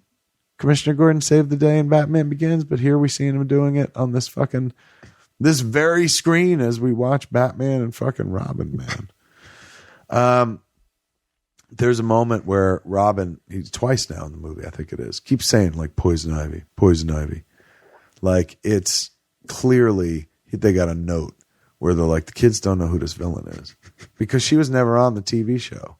You know what I'm saying? Holy shit, Batman beats Bane without Catwoman's help.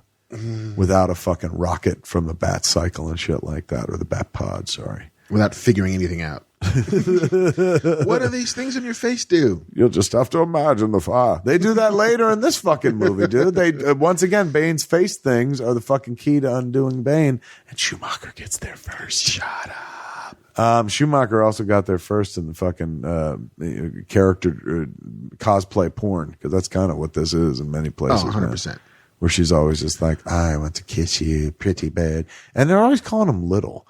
I'm like, he's fucking as tall as Batman. Like, he's not like, maybe call him younger bird, but, and look at this shit. While they're fucking fighting each other, cut him and cut the back of his neck open. That will fucking show him. And then he don't have any master plan and shit like that. Look at this.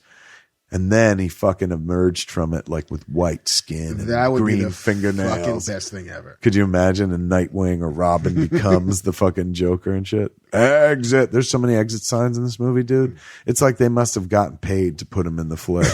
Just in case. Kids, there's always a way out. I mean, is exit like a sign like in Spanish? Is it exit? No, it's abierto or something. That's open. Yeah. It's another word, right? Mm-hmm. I mean, fuck, it's not even an international sign, but they keep showing it. And what villain hideouts are they like, post an exit sign?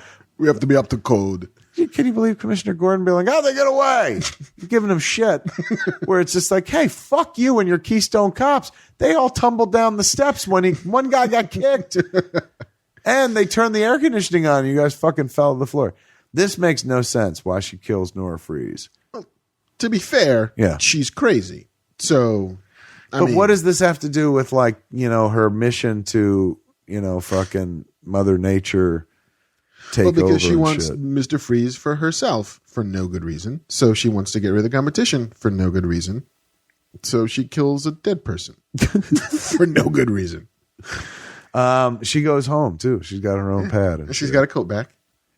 It's not, I mean, it's, yeah, well, I don't know if it's cool. You jumped the gun. There's the pun right there. Meanwhile, fucking look at this, dude. She wears coats just to take them the fuck off, just so she can get down to that layer. Same thing again. She's like, I'm down to this fucking single layer. I'm not quite sure though, man. The idea of like fucking killing Nora Freeze. I know she's supposed to be crazy, but like her whole thing is like, I want Mr. Freeze for myself. And then you got to ask why. Yeah. Or is she trying to motivate him to hate Batman more than he already does? No, oh, look at this. Fucking Arnold's finest moment of acting, and it's a CGI tear. And why would that tear fucking blow away? Shh. Oh, my God. Don't ask. Oh, my God. Your bones will turn to ice. Why do they think we want to see the villains interact? They just want to think. They think we want to see them standing next to each other or something like that. Or like if they had a plan. Like maybe that's the thing. Like we're supposed to think we're looking behind the heist or the crime or whatever. They don't have a plan. It's funny you should mention that, dude. I was thinking of that myself. That's the big difference between the Nolan villains and the Batman villains of these movies. Mm-hmm. Nolan villains have a plan. These characters, shit just happens to them, and then they decide to go with it, man. The Joker, his origin story is like he gets thrown into almost Robin's origin story right there. He gets thrown in the vat, comes out. He's like, suddenly I'm a bad guy. Mm-hmm. And his decisions change. He has no one master plan. No. Plans flipping left and right. Penguin, he was like, I'm going to fucking rise from the sewers. And then they're like, you want to be mayor? He's like, okay. And then runs for mayor. No solid plan whatsoever. Changes the drop of a hat. Catwoman doesn't actually want to steal anything either. No, she gets fucking killed, kind of, and then comes back and wants to wreak vengeance. Ivy here, her big plan is like, I made fleshlights. Because I would fuck that thing. Look at the tongue on that. Yeah. Two-Face, dude, making it up as he goes along. Mm-hmm. There's no master plan there and shit. Just robbing shit and whatnot. Riddler, no master plan. Just wants to get back at Wayne Industries, I guess, and then realizes that Bruce Wayne has a secret. And so maybe the closest to a master plan. I guess. Yeah, these guys are just, remember, we noticed shit once, and we decided to have a plan. And Mr. Freeze is like, my wife's dead. And then someone's like, Batman killed her. He's like, now I hate Batman. Like, he has no agenda either. And Poison Ivy is just like... Yeah, she found a beaker with Wayne Industries on it in the jungle and was like, let's blow up Wayne Industries, I guess. She might as well have been like, I did some fucking meth with some strangers, and I woke up here, and I don't know what my place in all this is, but I'm going to go. Can I have some cab fare? Oh, my God, man. The doctor and Alfred, dude. The doctor leaves Alfred, tells Robin and Batgirl, man, he should sleep for a while. I just gave him a full release massage. Look at him sleeping. Bruce spends half this movie staring at Alfred. Pretty much. I mean, because we all know. Willing him to be fucking better. Do it. When the movie Rock of the Doctor was walking out, and he was just like, I just murdered Alfred. And you crime fighters couldn't stop me. And then he became the villain, and they were going after fucking Dr. Death. It was just like, dear Mr. Freeze, I did the thing you couldn't do, and I incapacitated Batman with grief. I killed his butler manservant. It'd be amazing if they went into the bedroom and fucking Alfred wasn't sick, but he was fucking Alice from the Brady Bunch. Alfred the butler and Alice the maid just fucking slamming parts together. Hitting it. Oh my God. And she's like, I'm above this because, she ran the girls' school after sober. She started in the fucking kitchen. She did. She was a cook. And then she went on to run fucking Eastland School for Girls. Headmistress, my friend. Yeah. Which was so fucking filthy. You got a name like Headmistress, man. You got a lot to live up to. Look at this shit, dude. Why won't she just call him Alfred? I don't know anybody that says aunt or just uncle. Like, she's like, I'm sorry, uncle. Who's she, fucking Heidi with grandfather? Like, call him Uncle Alfred and shit. Come on. Be awesome if he reached under. It was a gun. He's like, shoot me in the fucking head. Just do it. I don't want to die from McGregor syndrome. Please shoot me in the fucking head. I'm going to drink this scotch and then you shoot me right in the fucking brain. Or like the giant top secret anal intruder dildo. Yeah. She's like, what will make you feel better, Uncle Alfred? Uncle, what will make you feel better? He just reaches under, hands it to her, doesn't say anything. Just flips the switch. Cross the streams. Please do it. Be awesome. He's like, take this to Wilfred. And she's like, yes, Uncle Alfred. And she takes that box to Wilfred, and Wilfred opens it, and it's a picture of Alfred fucking Wilfred's wife. It says LOL and YOLO.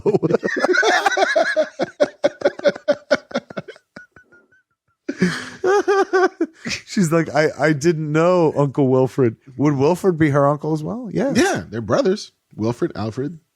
She's like, I didn't know, Uncle. He's like, first off, call me by my real name, Uncle Wilfred. Second off, you did know. You just wanted to see me cry. Wouldn't be a Batman movie if there weren't a bunch of people wearing tuxedos. When I was writing the Superman movie, I was told by the studio brass, please stay away from that. It's very expensive. I was like, could you imagine? Like, this is going to be the least expensive fucking thing in your movie. That's the line item you're worried about. Tuxedo rentals. Oh, here they are. The two of them together in one frame. Gossip Gertie and Elle McPherson. Fighting for screen time. Two of the strongest performers in the flick. Look at this shit, man. Commissioner Gordon? Well, I used to be one. Now I'm just the security guard here at the gift shop, ma'am. Nights and weekends, keep him busy. It'd be amazing if it's like, my heart can't take it. He just dropped dead. She's like, fuck. She asks where the bat signal is. Doesn't everybody know where it is? You'd like, duh. Come on, really? I mean, it may be like the idea in the movies.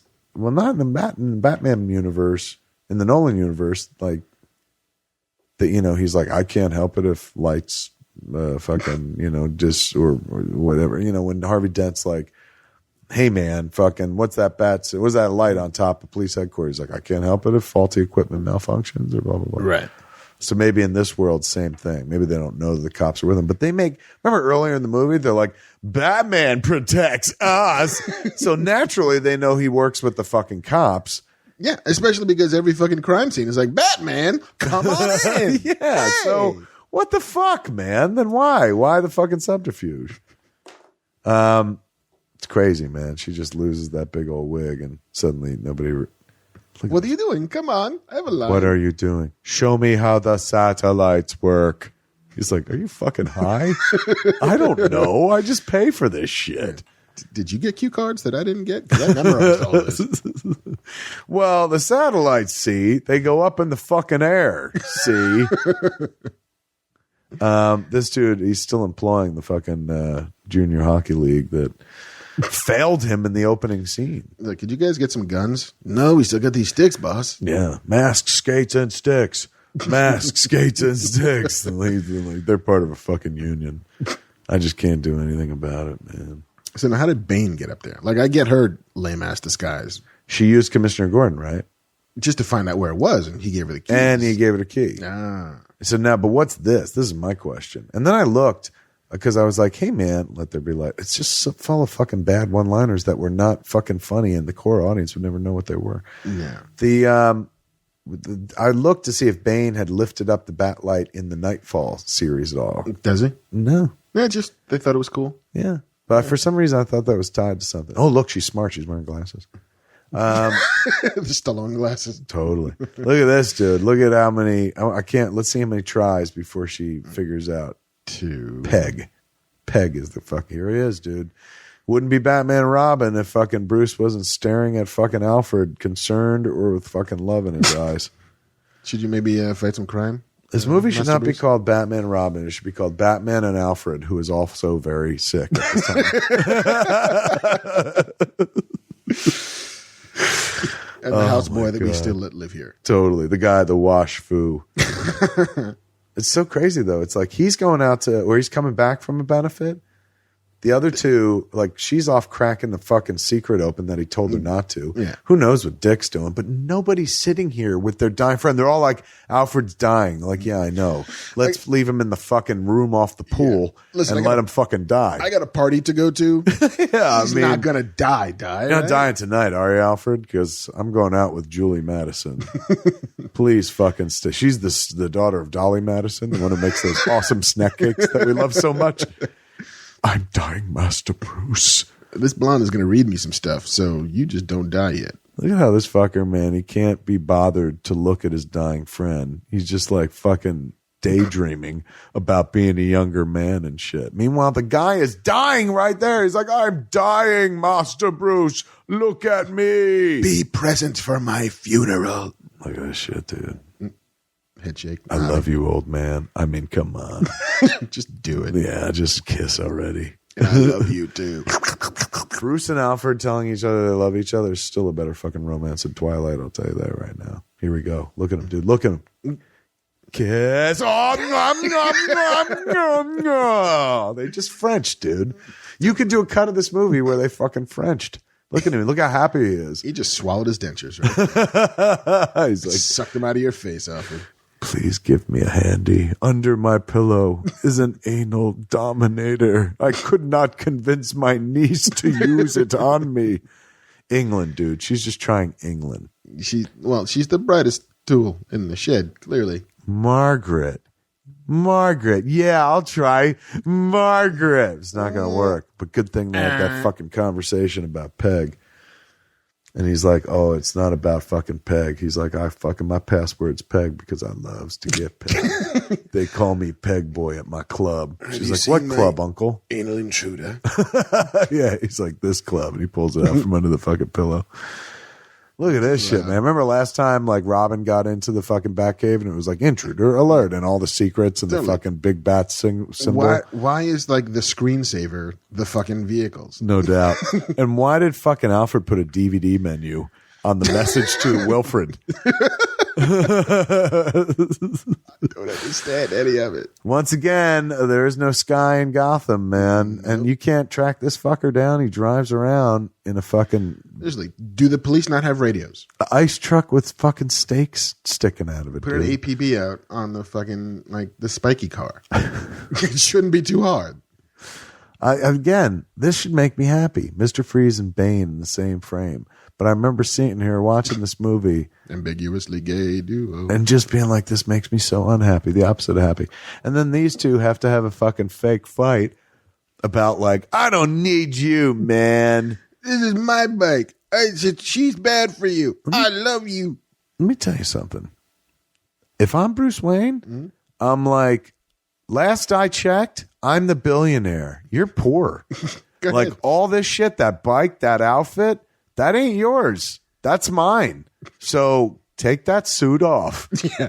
At what point is he like, you're grown up. You don't need to be a ward anymore. He was never his ward in this. Remember, he picked him up when he was 32 years old. He doesn't need it. Look how old Chris O'Donnell is. He needs no fucking ward. And look at him here. He's like, brother, partner, I'm asking you, will you trust me? And bring me back beer because you're older than I am. But why is he fucking even like giving this dude fucking time? I'd be like, fuck you. Take that shit off. I'm going to be thrown out. You don't own this. You don't own me. Go back to hustling on the fucking streets where you came from. Man, that's Lieutenant Tao from Major Crimes Unit. It's the ethnic scientist squad. Yeah, they were in the last movie too. Both those character actors were in the last movie that Joel Schumacher did, and I think they were in. I think they're in a lot of Joel Schumacher movies. Flatliners. They're his favorite actors of color. He might be like, look, man, this is my Benetton right here. They come with me on every movie. United Colors of Schumacher. I think I saw in the end credits, Rick Baker did the plastic frozen people effects. Somewhere Rick Baker's like, don't fucking give me credit for this. Bane's setting up these bombs because then he's going to blow up the football field, if I remember correctly. You can totally do a mashup cut with this and fucking The Dark Knight Rises, man. He has a beautiful voice. What a lovely singing voice. It's uncanny. You could cut from somebody out there and then hashtag it Batmath again. Do a mashup of the fucking fight scene, The Dark Knight Rises, with this Bane and Batman fight scene. I bet you could do it, man. I bet you could do a flawless fucking cut. Apparently Mr. Freeze's plan was to build the world's biggest fleshlight. Yeah. That's all it is. You can build things with light. Hell, freeze it over. This dude. I'll be in my trailer. Yeah, I mean, not for nothing. I respect his legacy and all that shit and fucking the work he's done, but holy crap. You know, I gave Elle McPherson a hard time. Not for nothing. Once again, as in every Batman movie almost, a lady gets into the Batcave and Alfred has something to do with it. Yep. Just like fucking Vicky Vale. And it's decked out like a nightclub. I know, totally. She's like, she's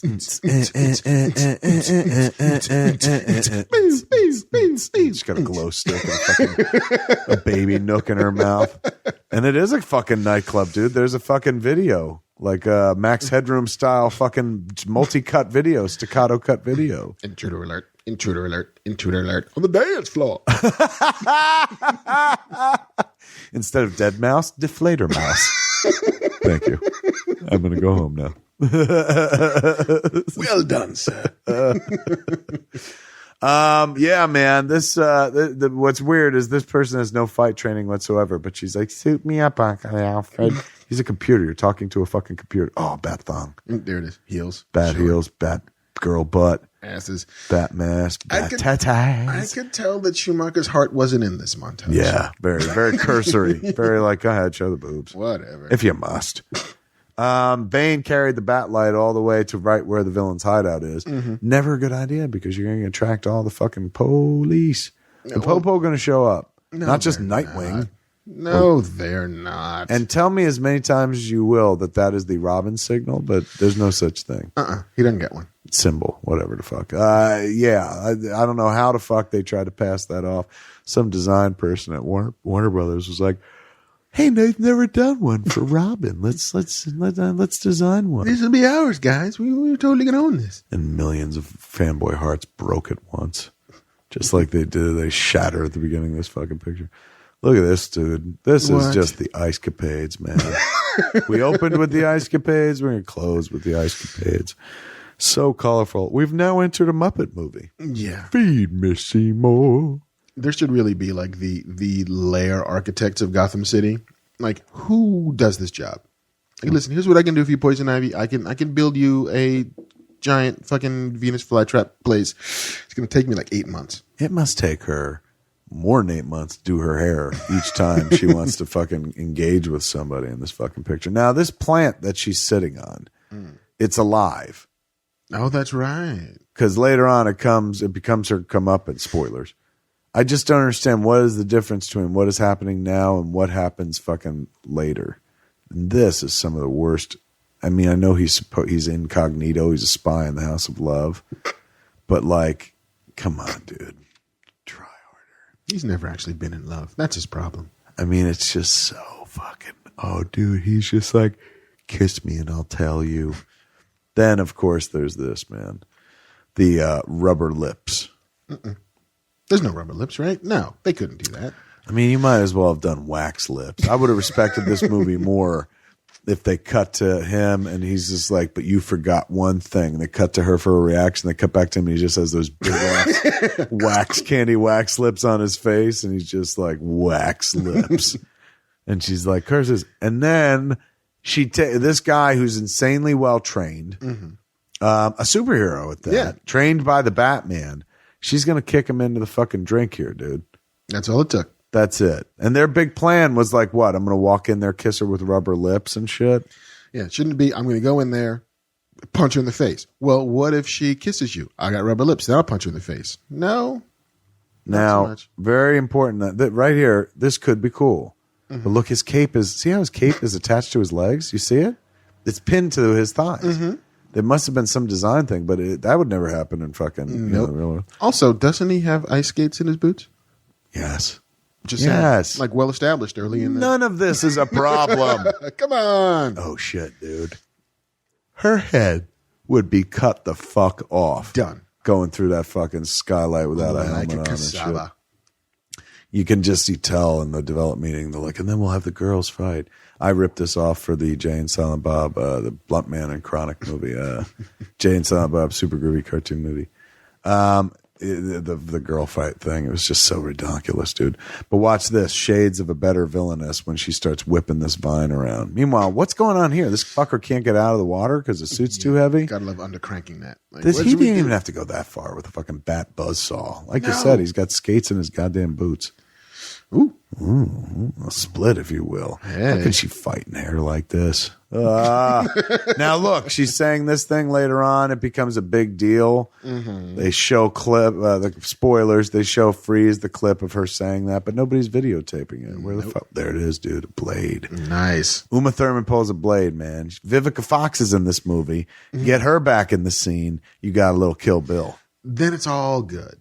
But now, the opposite of all good. Clueless. All fucking bad. Clueless versus fucking... Whoops. The Bride. Now, why? I don't get what happened there. She fell into the plant. The plant fucking closed. It doesn't eat her because we see her later on. But the plant's like, I'm mad at you. And holding her. Even though she was sitting in its fucking mouth before. The plant belongs to you and obeys your every command, except for the, sitting on you and engulfing you. This is nuts, dude. Right here where she's like, Bruce, it's me, Barbara. I found the back. Bruce, it's me, Barbara. It's like, I'm the world's greatest detective. You're wearing a tiny ass mask. You don't think I fucking know that? Follow me, dummies. And then he runs out. If Alfred wasn't already going to die, I'd kill him. Bringing you into this shit. What the fuck?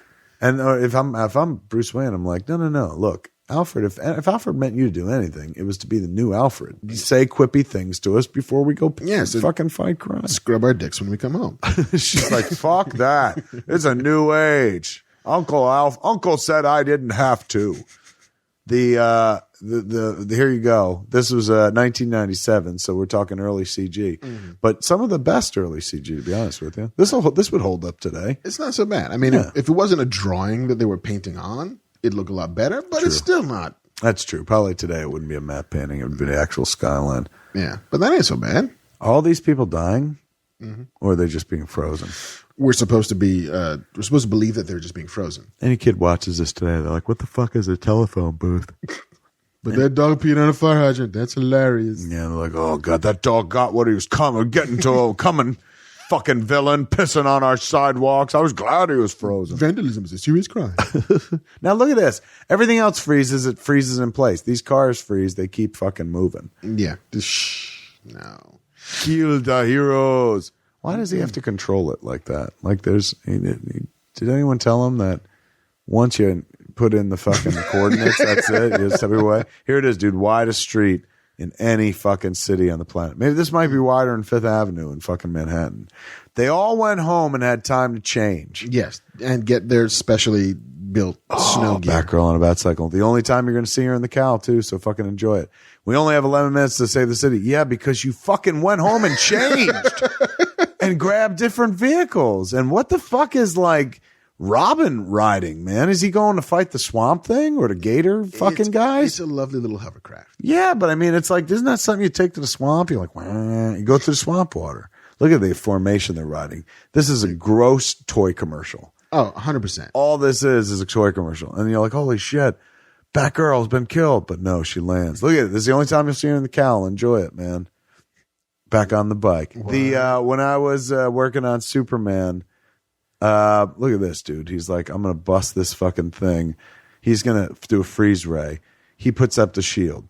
All the shield does is bank it back to this thing, and suddenly this vehicle gets frozen. Why wouldn't it freeze the shield? It doesn't. I mean, well, because it's like laser ice. Oh, is that what it is? Look at that shit. That was it, dude. That's maybe a minute and 12 seconds. And she's out of the cowl and the suit. And also, we're done with these vehicles. What a fucking complete waste of time, man. But the only reason to do it is because, like, no, we could totally make a toy. Here we go, man. This is fucking Schumacher Batman loves going up and down. Loves shooting fucking grapplings into the air and rising, or plummeting from great heights, which we'll see later on. I think Schumacher also beat Game of Thrones. In what way? That's the wall. That is the fucking wall. You're right, man. The night is dark and full of bullshit. That's what this movie is. Why would you take your helmet off other than it doesn't look good on me? That gives you protection. You don't see Batman whipping his helmet off and wearing a little domino mask and shit. Makes no goddamn sense. They swing around this fucking room, dude. Like, can't just walk around it. Then, because every time they got to swing, they damage something to do it, because that's to puncture through a fucking wall or something like that. These heaters will thaw. You only brought 3. And why even carrying heaters in the first place? He's like, it gets cold out there. It gets very cold. And so this is a planetarium that they somehow adapted so that what? How does fucking anybody know that it's morning in the Congo? I call bullshit. And all the fucking shit that goes on in this movie. That to me is like, why do you know it's morning in the Congo? He's like, because I'm into blood diamonds, okay? I'm a billionaire, for Christ's sake. Because I know you're supposed to stop drinking sometime. Once again, the fucking lasers come out, and these lasers would be handy in so many other places in the movie, including hitting an opponent from very far away. Lasers work that way. Including, like, Mr. Freeze is about to show up. Spoilers. I don't want to ruin it for everybody. I wish Bruce would have explained to us how the satellites work. Then we would know. Only Julie Madison knows. Hello. A forecast is coming in your face. That would have been amazing if he said that. Okay, so there they are on the tip of this fucking thing, far from Mr. Freeze and shit. Well, they've fallen off. They'll take care of themselves.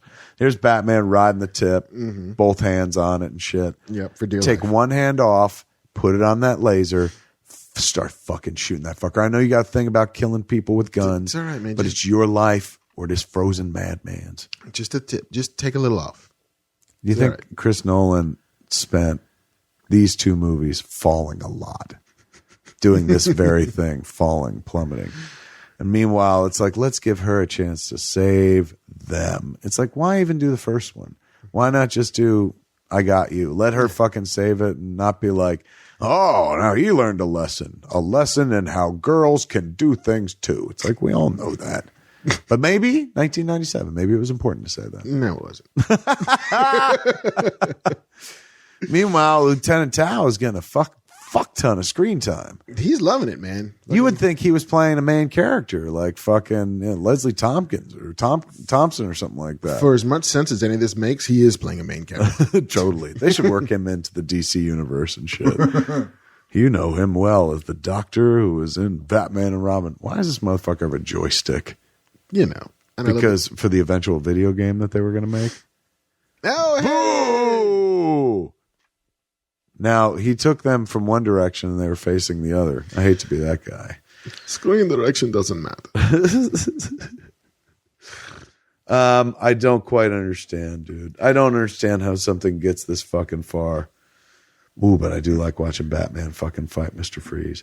I would have taken this the whole movie. But I'll be honest with you, dude. Like, the level of action in this fight scene between the two is pretty much what I did in Yoga Hosers. So I feel like pretty good. I'm like, all right, I can pull a decent Schumacher, man. I can, fight a fight scene as well as Joel Schumacher. I mean, and it's so weird because maybe this is why they didn't show us the earlier fight when they just like unveil the body. Because you don't want to have these guys fight twice. Right. That's true. Good point. Especially if he's got to win the first time and then have it be a challenge this time. Dude, look, they did cut his cords just like fucking Batman. That's the only way to beat Bane. The same way. And Schumacher did it first. Cut the cord. And fucking Nolan's like, I know, we can cut the cord. And they're like, Schumacher did it. He's like, fuck. Fucking do it anyway. Well, we're putting a Nolan spin on it then. Bam, dude. Fuck around with this movie all you want, but when I see Batman punching Mr. Freeze in the fucking face, even if it's for a split second, I forget that that's Arnold Schwarzenegger and this is the worst Batman movie ever made. But I feel like all is right with the world. I'm like, yes, justice is a fist in your fucking mush. The heat is on.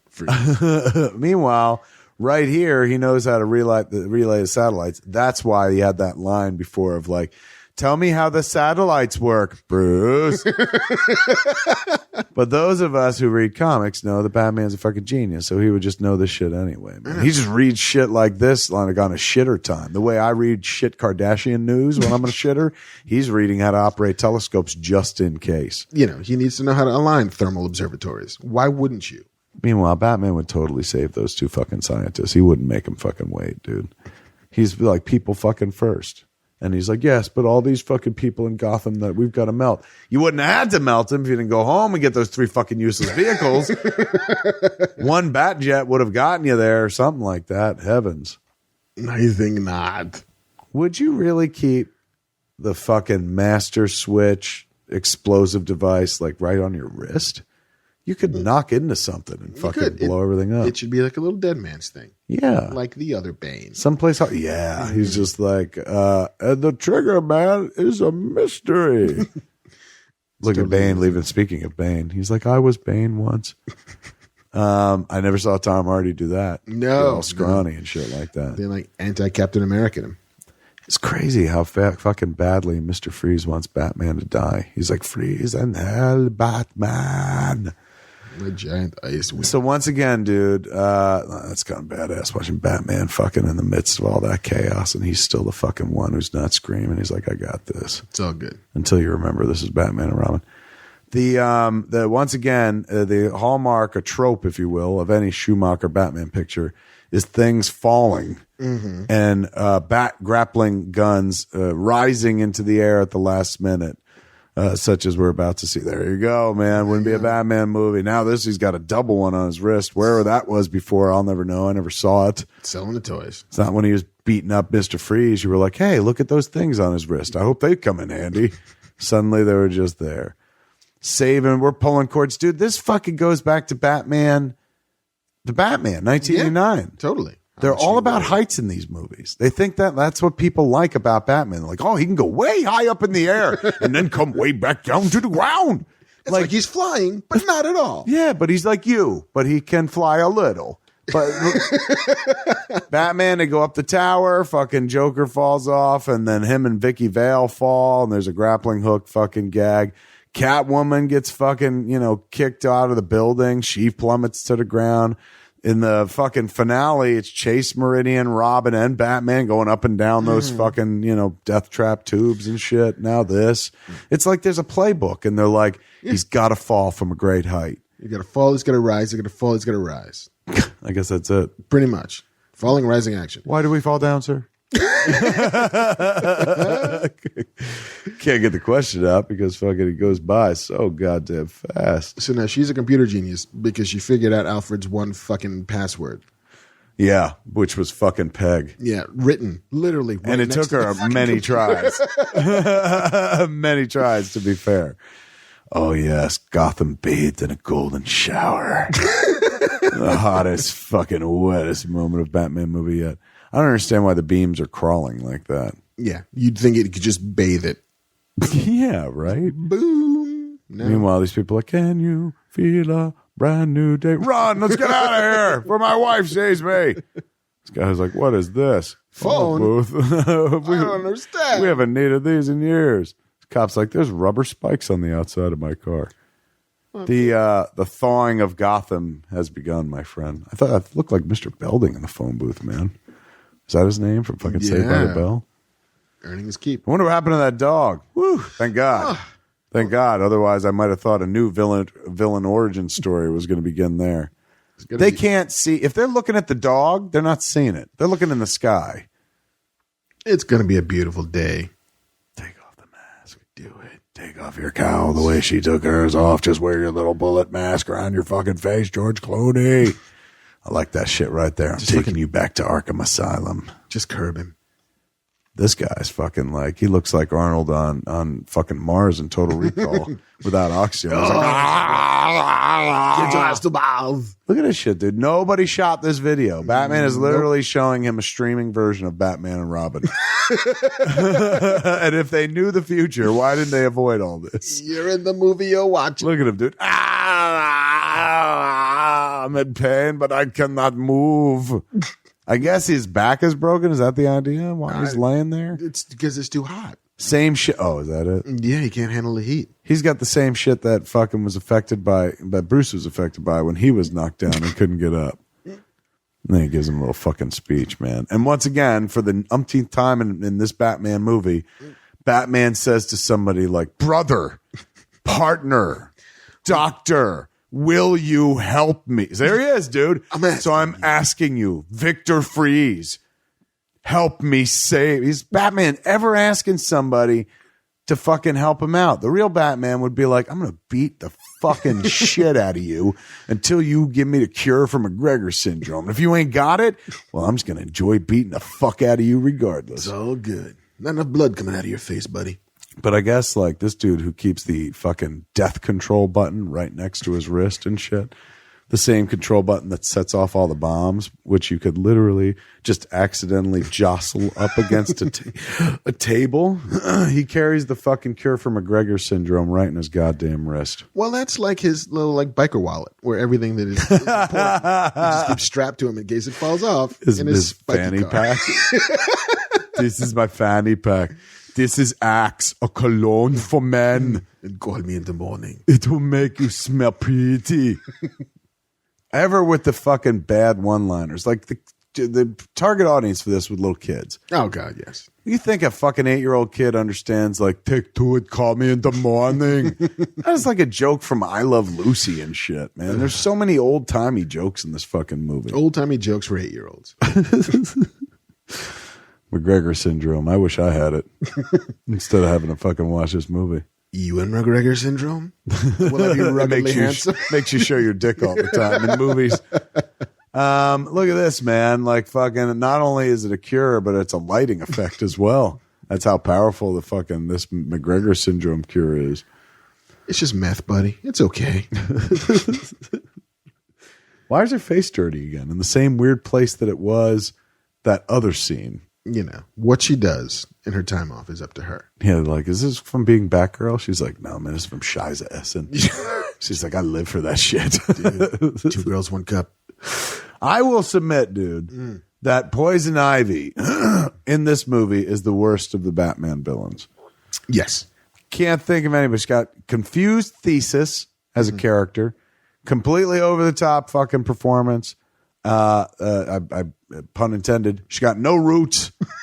This Poison Ivy, like they just show her eating a plant stem for no reason. Now this too, why would Arkham stick a man and a woman in the same cell?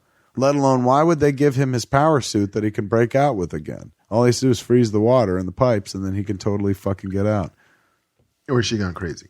No, he's fucking there, dude. And what they're implying is he's gonna fucking pound her, man. Just pound her. He's gonna look at her. She's like, oh. Winter is coming and coming. And in your coming. face and in your mouth. Here comes winter. Winter likes orifices. That's creepy, though, man. Ooh, Batman in a hoodie. That cures everything. Yo, Batman in a hoodie. Is Batman in a hoodie just like mom or your best friend? It's Batman in a hoodie. Big ass room, man. Well, you know, he's all about the size. Yeah, but he lost his parents, so fuck him. It all evens out. I never had a big room like that, but I had my parents. So look at this guy, dude. Hooray! Alfred is saved for another 2 years before he dies of natural causes because he's very, very old, people. Yeah, Alfred. We didn't realize because we all just walked away to let you rot alone in the darkness. We gave you the drugs and then left to read shit. We gave you the lighting effect and left. Look at him. He's all fucking ready, dude. Yeah, I got my smoking jacket on. I took my Viagra. Let's go. There's George Clooney cocking his head like a puppy confused by a fart noise. Always just putting it to the side. Yeah. Like, huh? What do you got? Huh? You see, Dick, I'm going to say back to you what you said to me, see? Circular He's like, story. I get it, Bruce, you fucking piece of shit, yeah. I'm the one hopped up on tranquilizers. I did it all by myself. It was me. Like her. What did you do, man? Seriously. And if I'm Alfred and I'm better now and I've dropped the McGregor syndrome, like, wouldn't it be an amazing ending if she's just like, it was me, all me, and all of a sudden he just raises a gun to her head and blows her away. And they look down at her and they're just like, she had to. I guess. Man. There's no way we could have trusted her. And they put her in that tank that Mrs. Freeze was in. So there's two ladies in it, both sitting there in the fucking pool of water. Why are they shaking hands, dude? Why is she allowed in? We're going to need a bigger cave. To put another blonde in it. And then, of course, the fucking movie ends with the requisite motherfuckers racing at a camera. Yeah. This only began with the last movie. Again, you look at this movie, he followed the blueprint for forever. I'm sure fucking Joel Schumacher was like, what happened, man? Like, I did the same shit. What happened? It's just not the same shit. You had Jim Carrey at the height of Jim Carrey. Mm-hmm. You had a Batman that still had a little bit of a quasi-serious side to it, but this one just went straight into camp and Batman 66. There's times when, like Batman is walking through the snowy cone thing where Clooney is straight up channeling Adam West. Yeah. Like, you just, even by the way he walks, it's like, you're not even trying to be. I would say that I would submit that Adam West was a more hardcore Batman than Clooney's Batman. Yep. He was soft. All he did was care about Alfred the whole movie. He's one big fucking mushy heart. He's like Ziggy. More so than Batman. Like, Joel Schumacher read the wrong comic. He's like, hey, you're doing comic book movies. Like, does this count? It was a comic strip. And it was Ziggy and something about him loving people and fucking wound up in this picture.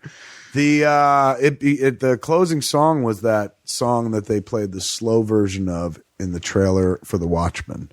Oh, I found that interesting. By Melancholy and the Infinite Sadness. Oh yeah, Smashing Pumpkins. Smashing Pumpkins. The beginning is the end is the beginning, I believe is the. But this one is a little more punky version of the that song. I mean, it's No Kiss from a Rose, but no, that was a way to end that picture. But then they segue out of that song into an R. Kelly song. Yes, they do. For the closing credits. Yes, they do. Gotham City. I'ma piss on you. City of love. I'm into golden showers. See, he was the appropriate guy to call for that scene with the golden showers of fucking Gotham. I remember, dude, Affleck must have had the Batman and Robin soundtrack because we were making Jersey Girl and he would constantly sing Gotham City, City of Love. And I bet you $1 million somewhere on the set of Batman v Superman, he had to have, for the amount of times he did on Jersey Girl, he had to have been like Gotham City because there he is in the fucking in the thick of it. Peter McGregor Scott, I guess, is the name of the producer of the movie. Hence, we got McGregor syndrome on this picture. He didn't die or anything. Like, he was very much alive. Oh, well, then that's fucked up. But they should have been called Schumacher syndrome because fuck, that almost killed. They killed the franchise. Almost killed Alfred. Almost killed Clooney's career. It's a shame, as I said previously, man. Batmobile, Freeze-mobile, Redbird, Bathammer, Batskiff, and Batcycle. So Bathammer must be the thing that he was in. Thing, the snow. Well, Robin with the bat skiff, so Batman must have been the bat hammer. None of that looks like a hammer. The picture as it comes to a close, sir. Do you have any thoughts on what they did to us? What they did to Batman? Well, they this is worse than when Bane broke his back. It really is. I just kept on wondering, like, it was so bad that they let Batman rest for this long.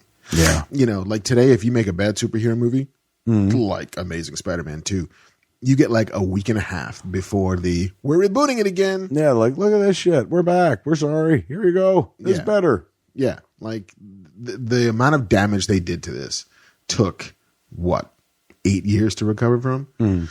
Doesn't happen anymore. Like, you would just never see that. Yeah, was it 8 years? Hold on. So 97 to 2005? 5. Is that the beginning? Batman Begins? That's 6 years. Wow. That was a chunk, dude. You'll never see that. You're right. You'll never see that again in this lifetime. That many years going by without a Batman, something. Yeah. You know, I mean, as valuable as Batman is to DC and to Warner Brothers, I mean, never again. I said let Clooney do Batman, The Dark Knight Returns, when they eventually do that movie. That'd be so great. He's the perfect age for it, too. And he's such a good actor. It's just like they didn't give him fucking dick to doing this movie. But still, I think I prefer him to Val Kilmer. Yeah, Gotham City.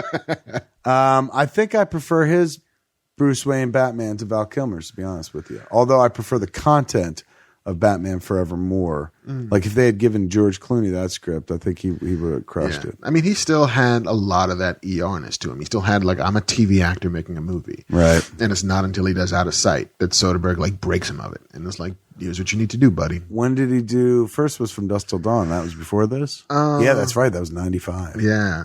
Dusk Till Dawn, then this, and then One Fine Day with Michelle Pfeiffer. That's right.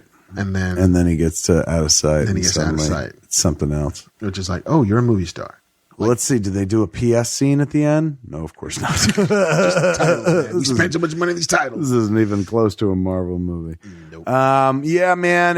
I don't think we're saying anything surprising when we say that this is hands down probably the worst that Batman has ever had to deal with. The worst treatment of Batman. Yeah. Except maybe the porn versions. And I'll be honest with you, the porn versions are more true to the fucking comics and the source material. At least there's some urgency. You always know when Batman's coming because there's a signal and stuff. It's boy, they wreaked havoc on something we really love. Thank God this is all behind us. 1997, same year as Chasing Amy, just to give context and whatnot. Remember, it was a great year for me on one hand. On the other hand, good for me personally with my film, but bad for me as a Batman fan. Dreams coming true and shattering upon the my Lord, and just being like, no, what did you do? They've ruined everything. And I'll be honest with you, the first time I saw Batman Begins, I was like, this is way earnest, man. Like, how come nobody's cracking a joke? Like, you know, we went from one extreme to the other. Totally. There it is, folks. Batman and Robin, as watched here in the Fat Cave, with me and Mark, man. You've been asking about it for a while, and we fucking gave it to you, man. We gave it to you like Bruce gave it to Julie Madison. And when I say it, I mean the explanation of how the satellites work. The sexiest moment in this movie. Uma Thurman, does she recover from this? Or what happened after? Well, Kill Bill. Kill Bill happens after this. She fucking thanks Quentin for her lucky stars for Quentin after like, this. You can look at my feet all you want, Quentin. Just make people forget that. Shooting my feet. Erase poison ivy. Schwarzenegger, what'd he do after this? I feel like this was like the beginning of the end for Schwarzenegger. Just like that fucking song. The beginning of the end of the beginning.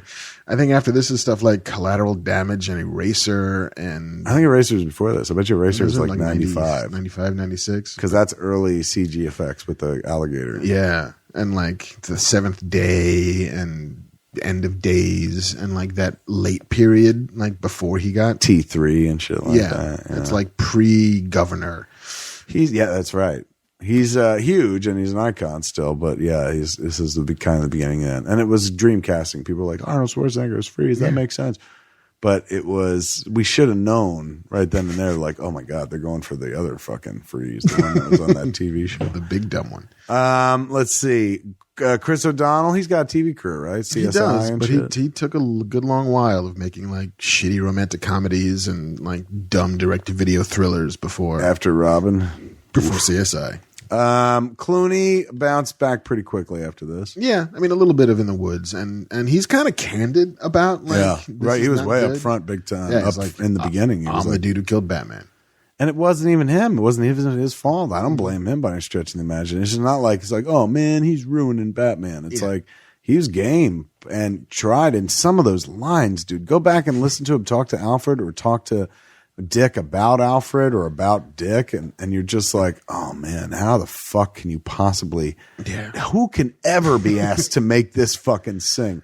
And somehow he makes it like plausible, but it's just painfully fucking this bad. movie's problems are legion, but he's not actually one of them. He's really not. I agree with you on that, man. It goes back to the script. The script is not good.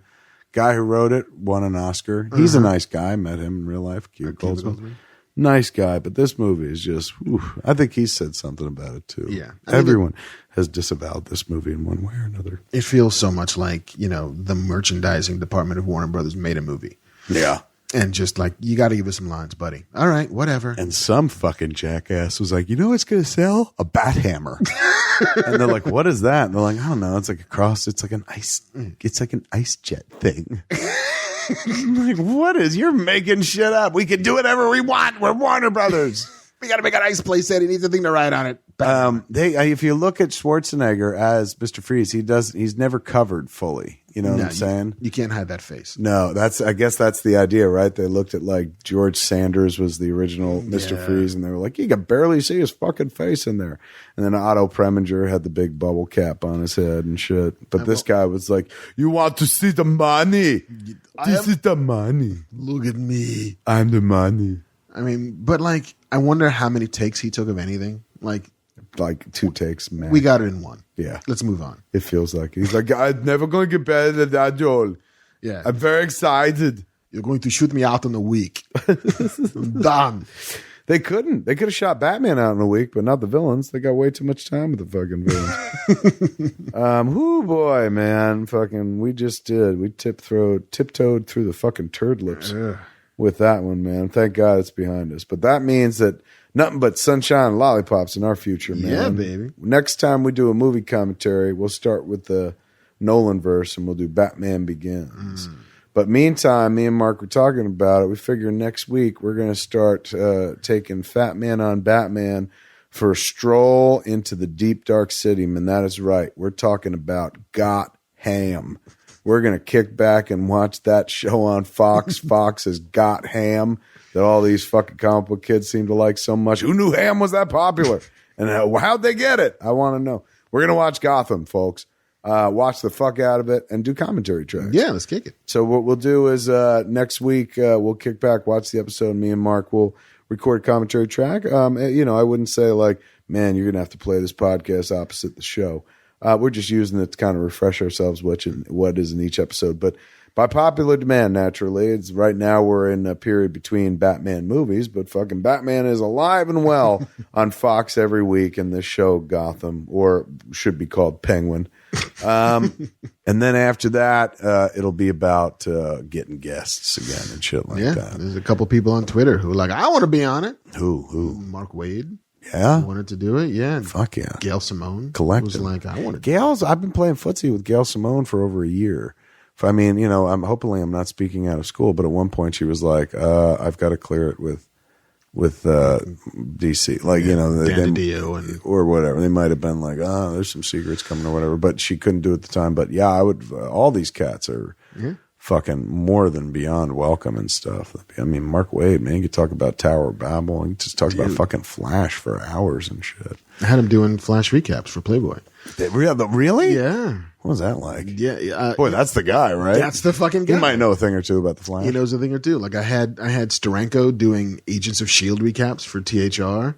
Can people read these online? Yeah. He was doing all of them for Agents of S.H.I.E.L.D. It's the first season. And then, Wade is doing Flash. And he's so fucking smart about it. It's not even funny. I mean, he was such a good writer on that book. He's always a wonderful comic book writer, but he's such I loved his run on Flash. I'm trying to think of the run prior to Mark that I loved. The first 30 issues. What was his name? God, I forget. But that was when they rebooted the book in the late 80s and stuff. And then, Jeff, I loved Jeff's story with the Reverse Flash, the one they made which is a big animation of. Yeah, it's a big part of the TV show now. The Reverse Flash and yeah, Professor Zoom. Well, he's always been around, but the fact that they did that, that was the open. We're meeting Reverse Flash and the pilot of Flash. Really, it's pretty sweet. And so, because he's, from the future and shit. Mm-hmm. Oh, that's dope.